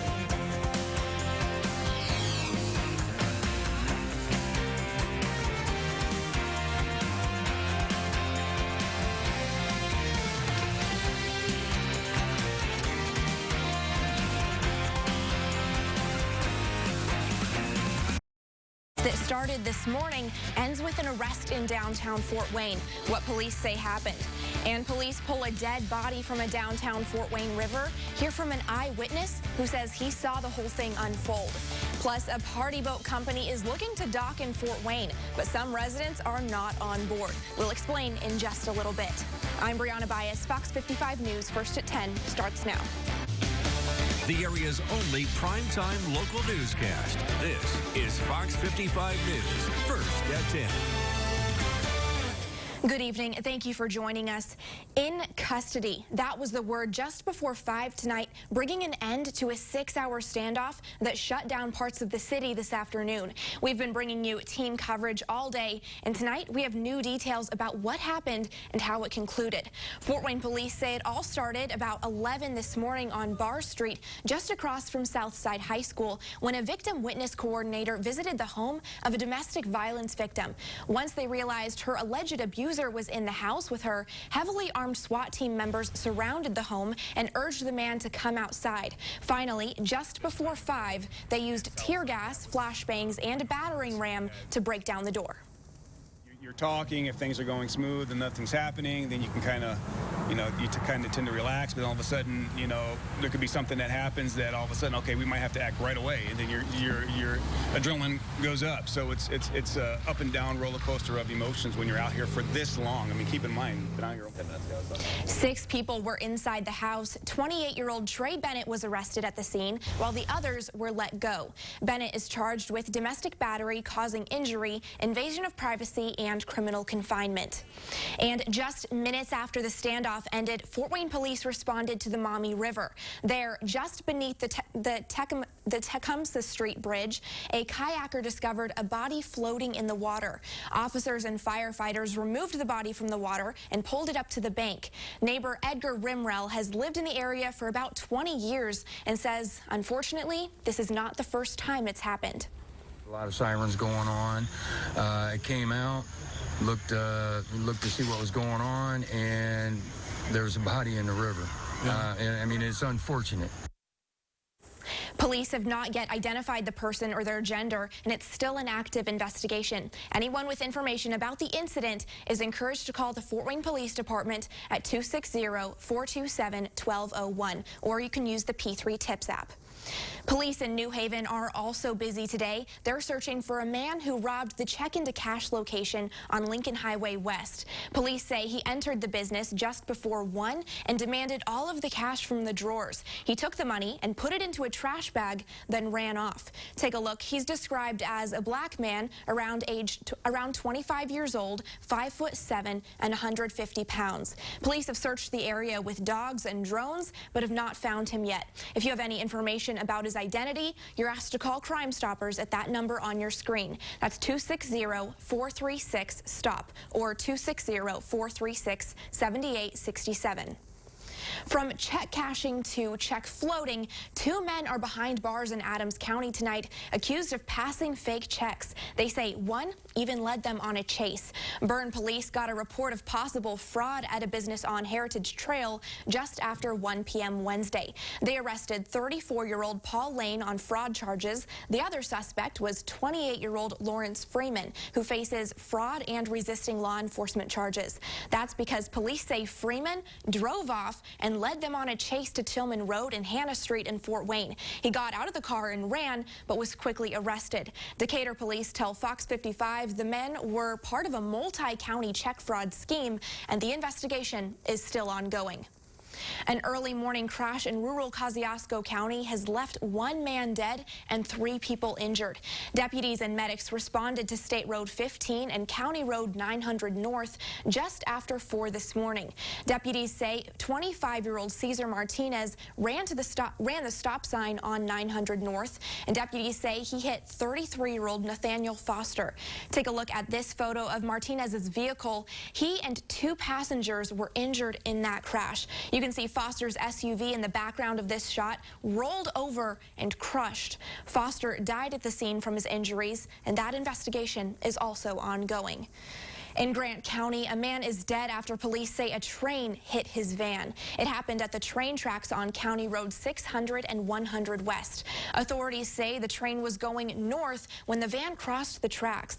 The impact ejected the driver and ignited the van. The 22-year-old Anderson man was taken to a local hospital where he later died. No word yet on his identity. A murder suspect who was mistakenly released from an Indianapolis jail earlier this month is now back in custody in Minnesota. He was arrested in Indianapolis on September 11th, but then was accidentally released just 2 days later. Alan Henry shows us how authorities rearrested Mason in South St. Paul on Wednesday. So we are fugitive hunters. A new mugshot for Kevin Mason after U.S. Marshals helped hunt him down. They've been working around the clock with local, state, and federal authorities. Literally talking with Deputy U.S. Marshals and other task forces throughout the country to not only put together the analysis associated with this fugitive's flight, but to put together the information necessary to contain and eventually apprehend this individual.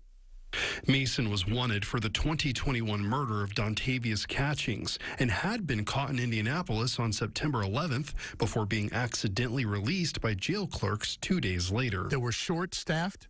They're underpaid. That's not an excuse, but it's a fact. Technically, I couldn't afford to fire the 2 people I did because we don't have another replacement. But I also could not afford to have people who would release somebody on murder charge of the street. Catching's mother was understandably upset by the news of Mason's mistaken release. It's killing killing me. I mean, like, it's just like right now when they released him, it's like this is starting all over again for me. Marshals tracked Mason for more than 500 miles from Indy to South St. Paul, where he was surveilled on Summit Avenue and eventually arrested Wednesday afternoon. All of it, they say, thanks to teamwork on all levels. It gives us the abilities to operate in a very dynamic and complex environment. Of course, technology is utilized across the board to help us move forward with these fugitive apprehensions because they're very fluid. They move all over. That was Alan Henry reporting. Mason is facing charges of second-degree murder, parole violation, and gun offenses. Some Fort Wayne residents are saying no to a party boat company that wants to dock in their neighborhood. The company Rum Runner is looking to build a dock on the St. Joe River near Parnell Avenue. The Department of Natural Resources held a public hearing today for residents to express their concerns. About 70 people showed up saying they think the party boats would bring noise, trash, and would be detrimental to the local wildlife.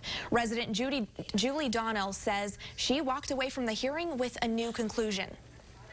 We need to start partnering the City of Fort Wayne, the DNR, the River Greenway groups, any other environmental groups. We need to partner and talk about the river in the city in a holistic fashion.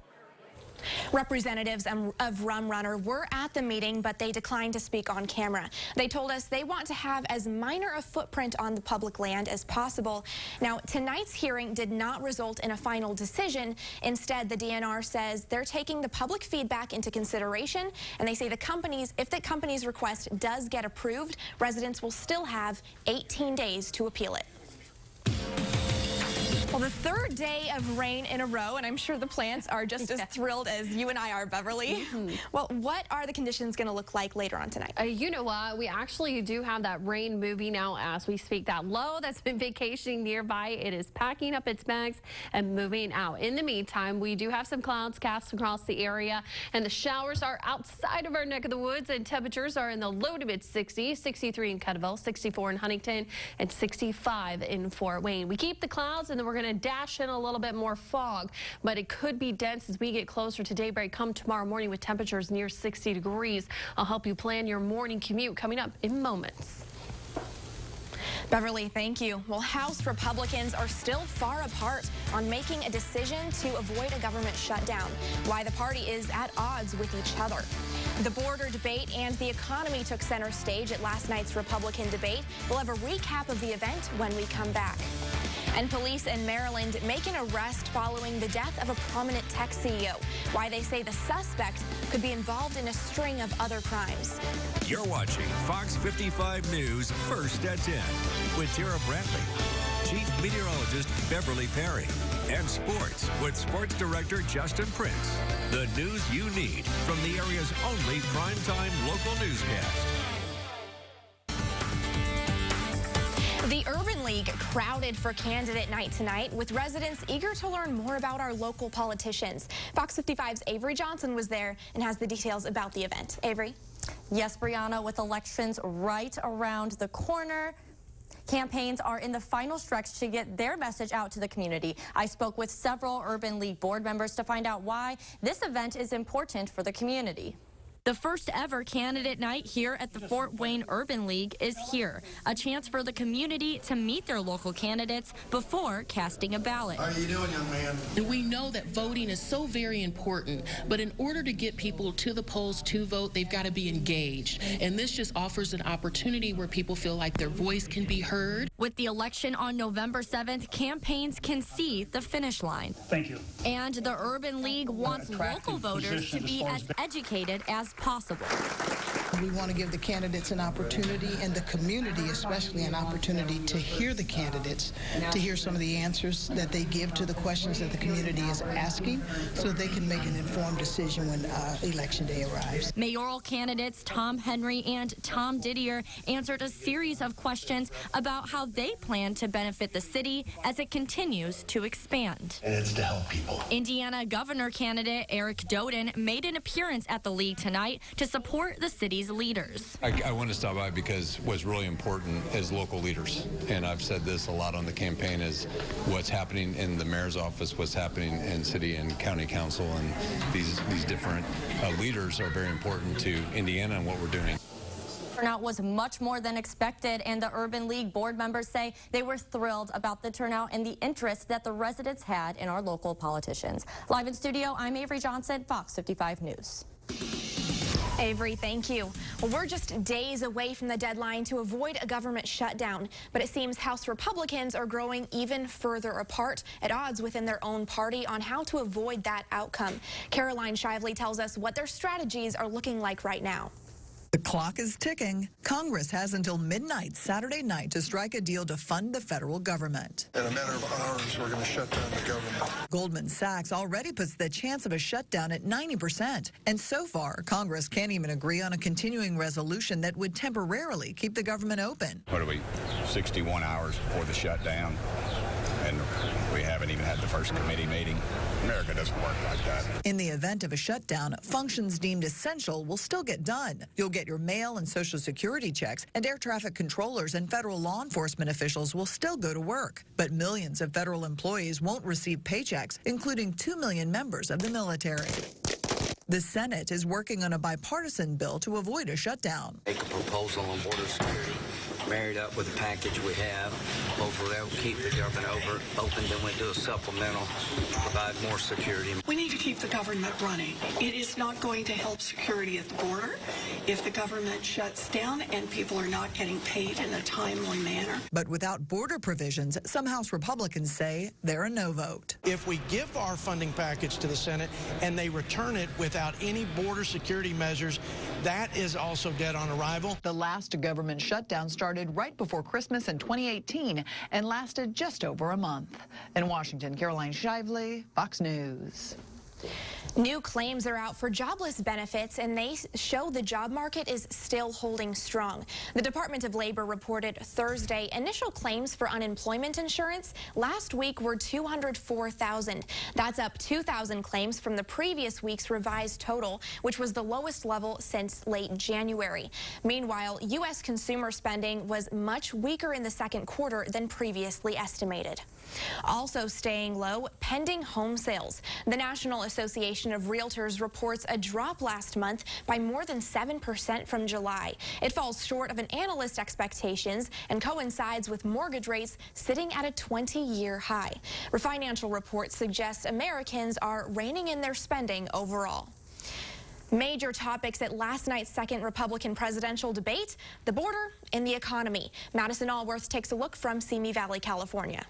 It's frustrating for me when people don't realize how dangerous the Chinese Communist Party is. Former South Carolina Governor Nikki Haley picking up today where she left off last night. TikTok is one of the most dangerous social media apps that we could have. And what you've got, I honestly, every time I hear you, I feel a little bit dumber for what you say. I think we would be better served as a Republican Party if we're not sitting here hurling personal insults. But businessman Vivek Ramaswamy, who accused his fellow candidates of being bought and paid for last month in Milwaukee, singing a different tune today.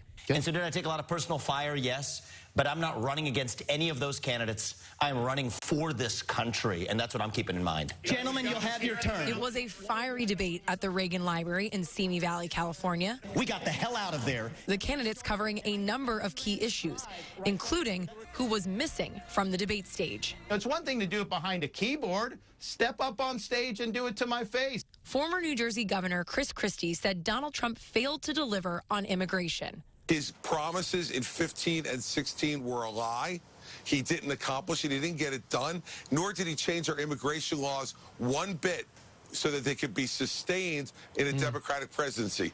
South Carolina Senator Tim Scott making his point that he believes in the American dream, despite facing instances of discrimination. America is not a racist country. Never, ever doubt who we are. None of the candidates currently have enough support to be a true alternative to Donald Trump. When asked by Dana Perino who they would like to exit the race, they refused to answer. But Governor Ron DeSantis did say that it's not the polls that elect a president, it's the voters. In Simi Valley, California, I'm Madison Allworth, Fox Business. A manhunt has led to the arrest of a suspect in the death of a tech entrepreneur. Mark Meredith breaks down those charges. It is very clear that this individual posed a substantial danger. Baltimore Mayor Brandon Scott says 32-year-old murder suspect Jason Billingsley should have been in prison, not out on parole. Billingsley, who was arrested overnight, is the suspect in 2 recent violent crimes.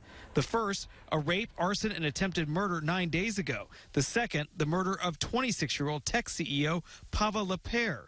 Her body was discovered Monday in this apartment building, but police believe she was killed Friday night. I know this arrest does not bring back Pavel Lepere or take away the heels of the many victims of Mr. Billingsley. But my hope is at least we can give a sense of closure to the city of Baltimore. Police were already looking for Billingsley before Lepere's murder, but chose not to alert the public.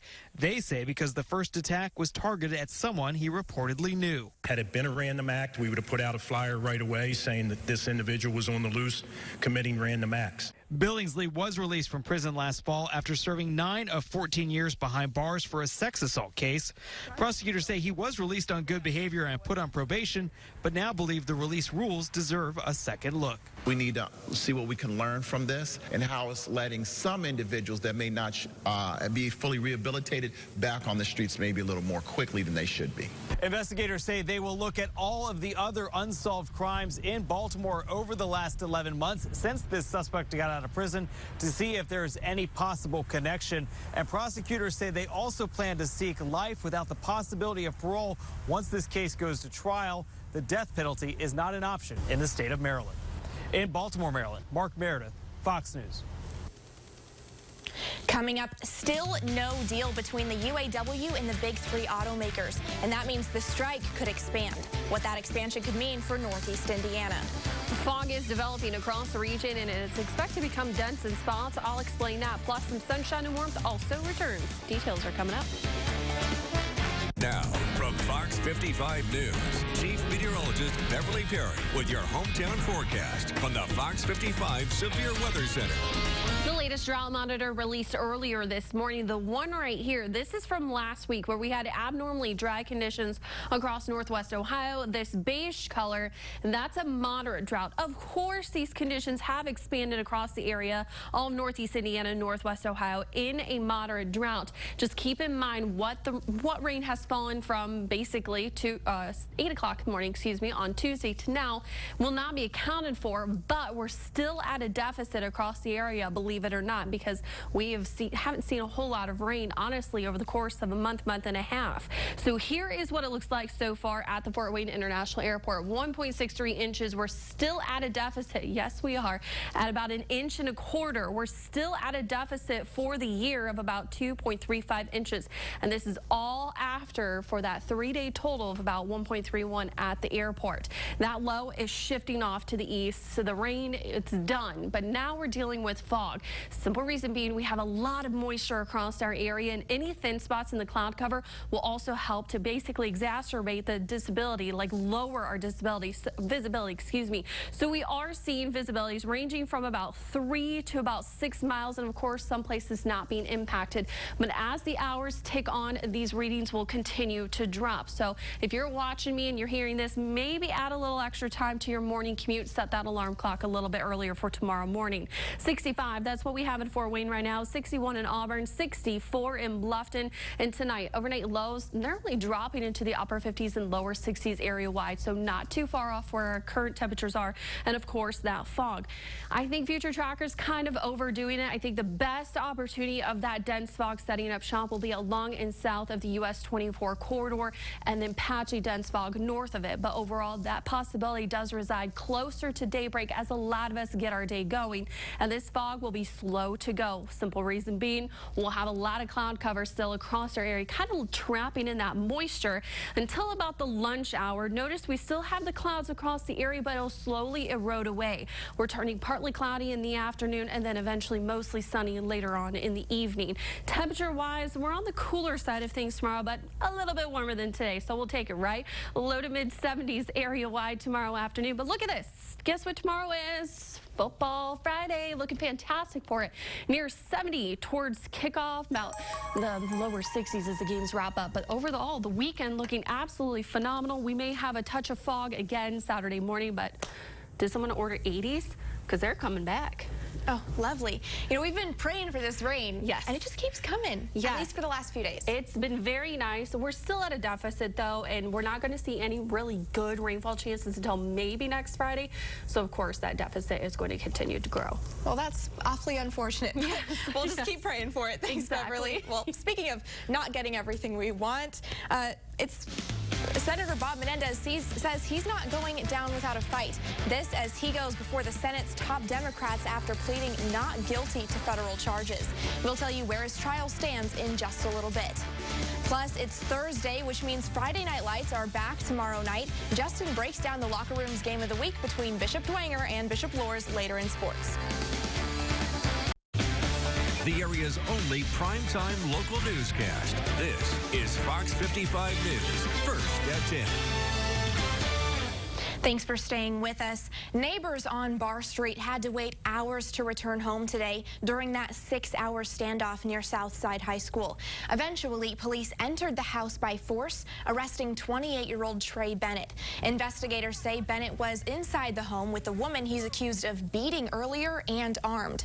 5 other people were inside the house, but were also brought out and then quickly let go.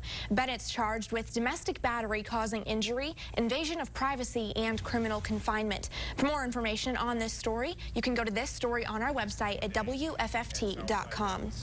Well, we're 2 weeks into the United Auto Workers strike, and still no deal between the union and the big 3 automakers. As the UAW and auto companies remain far from a deal, Union President Shawn Fain is expected to announce additional strikes against GM, Ford, and Stellantis tomorrow morning. If strikes do expand, we could see additional picket lines as soon as noon. What this means for our area, the expanded strikes could include GM's Fort Wayne assembly in Roanoke, after dozens of GM plants joined the strike last week.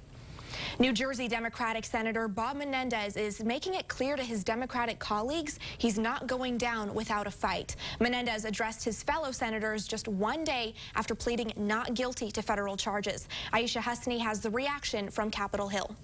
I will continue to cast votes on behalf of the people of New Jersey, as I have for 18 years. Tonight, Senator Bob Menendez remains defiant amid calls from within his own party to step down. The senior senator from New Jersey spoke to his caucus behind closed doors today, the first time since pleading not guilty to bribery charges. Well, they heard my message. Fox has learned Menendez explicitly told Democrats he will not resign, despite more than half wanting him to go. It's crazy. And right now it's arrogance. Pennsylvania Senator John Fetterman is one of them. He says he's ready to pursue other avenues to remove Menendez, like expulsion. The Senate hasn't expelled a member in over a century, mostly over siding with Confederacy. It hasn't censured anyone since Dave Durenberger in 1990 over misuse of campaign funds. Democratic leadership recently brushed off a censure resolution or even a vote to kick Menendez out of the caucus. This week, Senator Ben Cardin replaced Menendez as chair of the Senate Foreign Relations Committee. But Democrats aren't saying yet if he'll have access to classified briefings or partake in any committee work. That's the primary issue that I think we have to take up.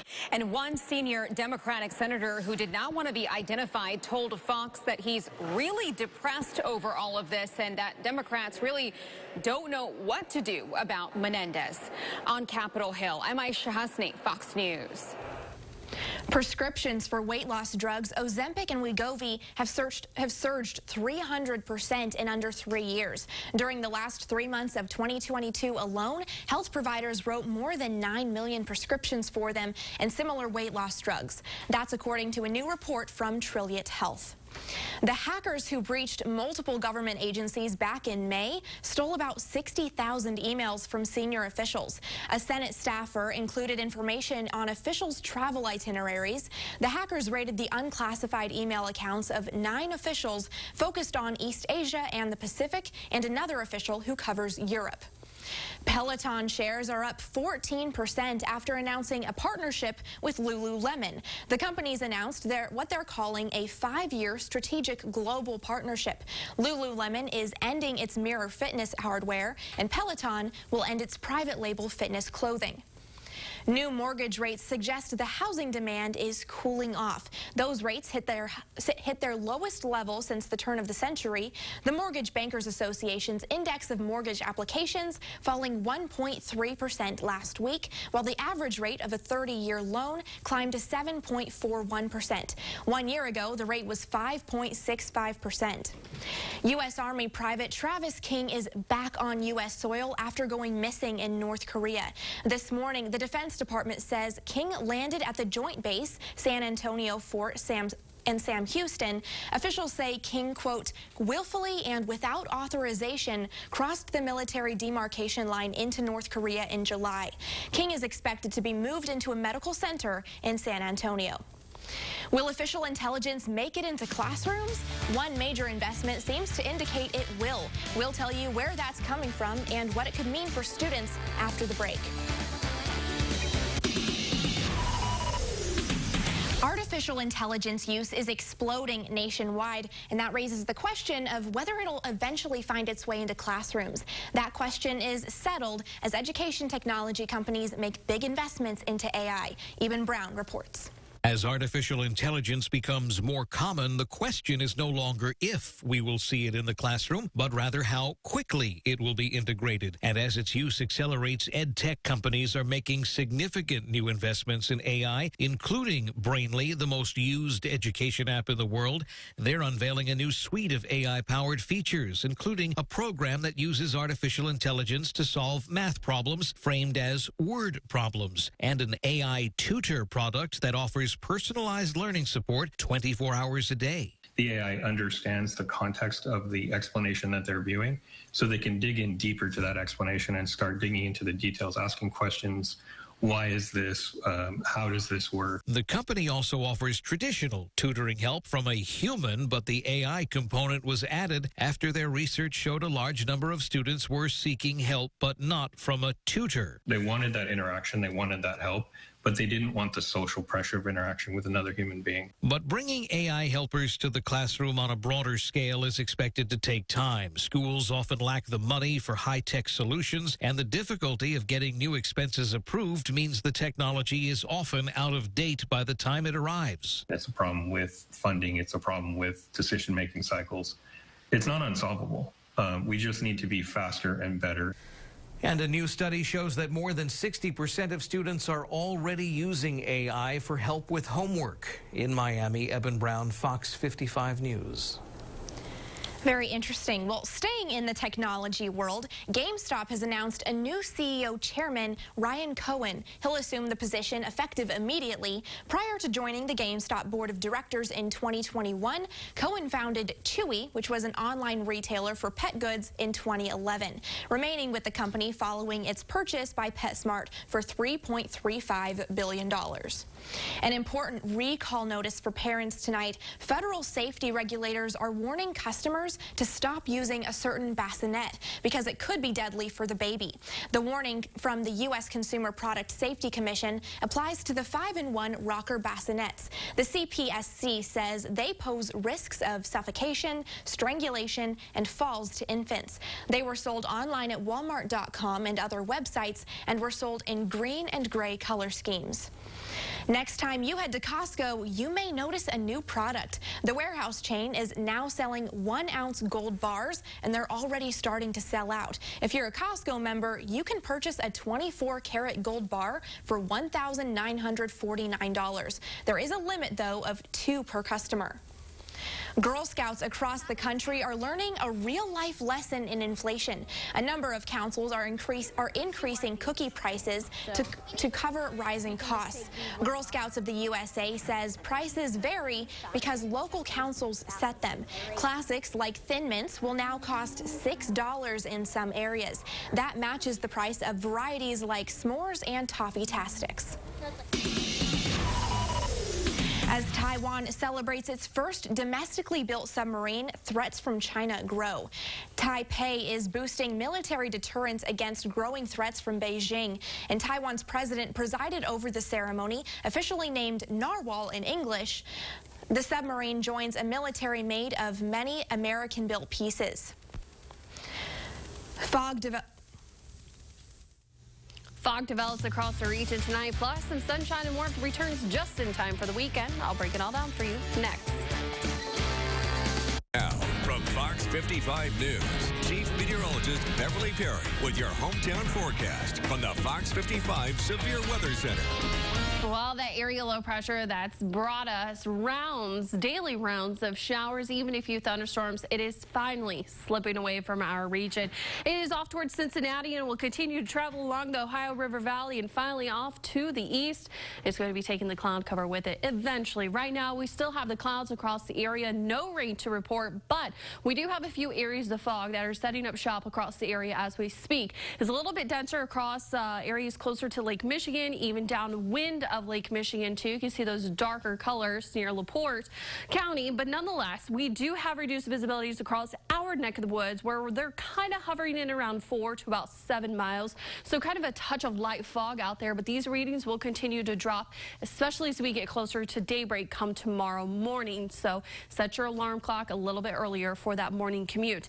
In the meantime, temperatures in about the low to mid 60s. We have 62 indicators, 63 as we speak in Paulding, 61 in Auburn, and 63 in Columbia City. Now, as you hit the door tomorrow morning, temperature-wise, really not moving a whole lot in the temperature department tonight. Right near 60 degrees as you get your day going. Take your time on the roadways because you may encounter areas of dense fog, and the areas that I'm looking at will be along and south of 24. I think Future Tracker here is kind of going overkill on the visibility spectrum here, especially as we work our way along and north of US 6, but definitely for our locations along and south of 24 could have areas of dense fog as we wake up come tomorrow morning. And that fog will be slow to go. We'll be locked under the cloud cover, and we're going to have quite a bit of moisture locked in place too. So as we go throughout the day, we're keeping the clouds and the fog until about lunchtime. And then in the afternoon, the cloud cover will decrease, turning partly cloudy later on in the afternoon, and eventually clearing all that cloud cover and allowing for some sunshine as we get closer to football time. Temperatures, though, tomorrow topping out right near 73 degrees. Just remember, morning fog could slow you down on the roadways tomorrow morning for that commute. But tomorrow, overall, in the evening, looking absolutely fantastic. The International Space Station will do a flyover, and we will have perfect conditions to see that. So if you're at a football game at about 9:05 here, it'll be visible for about 3 minutes. It'll appear in the northwest horizon, and it'll disappear in the northeastern horizon. So something pretty cool to check out. Temperatures over the weekend, they do heat up for us, and we have more sunshine too. Highs by Sunday right near 80 degrees. And quite frankly, we keep the highs near 80 through the middle of next week. Yeah, congratulations to Kelsey. Congrats to Kelsey. It's already signing season. Hard to believe it's here. And open period for signing for NCAA stuff starts in the next couple of months, so we're about to get real busy with these, but it's my favorite time of the year. Well, she's going to go down to Bloomington, right? And IU Kokomo. IU Kokomo. Yep. And she'll represent Northeast Indiana. Yeah, absolutely. Yeah, well, thank you, Justin. Before we go, can we get a quick check on weather? Yeah, so the fog is already setting up shop across the area. We have visibilities ranging from about 4 miles to about 7 miles, so this is kind of a touch of light fog as we speak. And then as we continue through the rest of the overnight hours, these readings will continue to drop. So I would not be surprised to see some areas of dense fog as we get our day going come tomorrow morning. So if you're staying with us right now and hearing us, maybe set your alarm clock a little bit earlier for that morning commute. Just to be safe. And if you set it for really, really early, the last supermoon of the year is going to be tomorrow at 6 a.m. Yes, but it's going to be cloudy. Oh, well then never mind. Yeah. Don't sleep in. Cancel back. Sleep in. Okay, well thank you, Beverly. We'll see you tomorrow. Have a good night. See ya.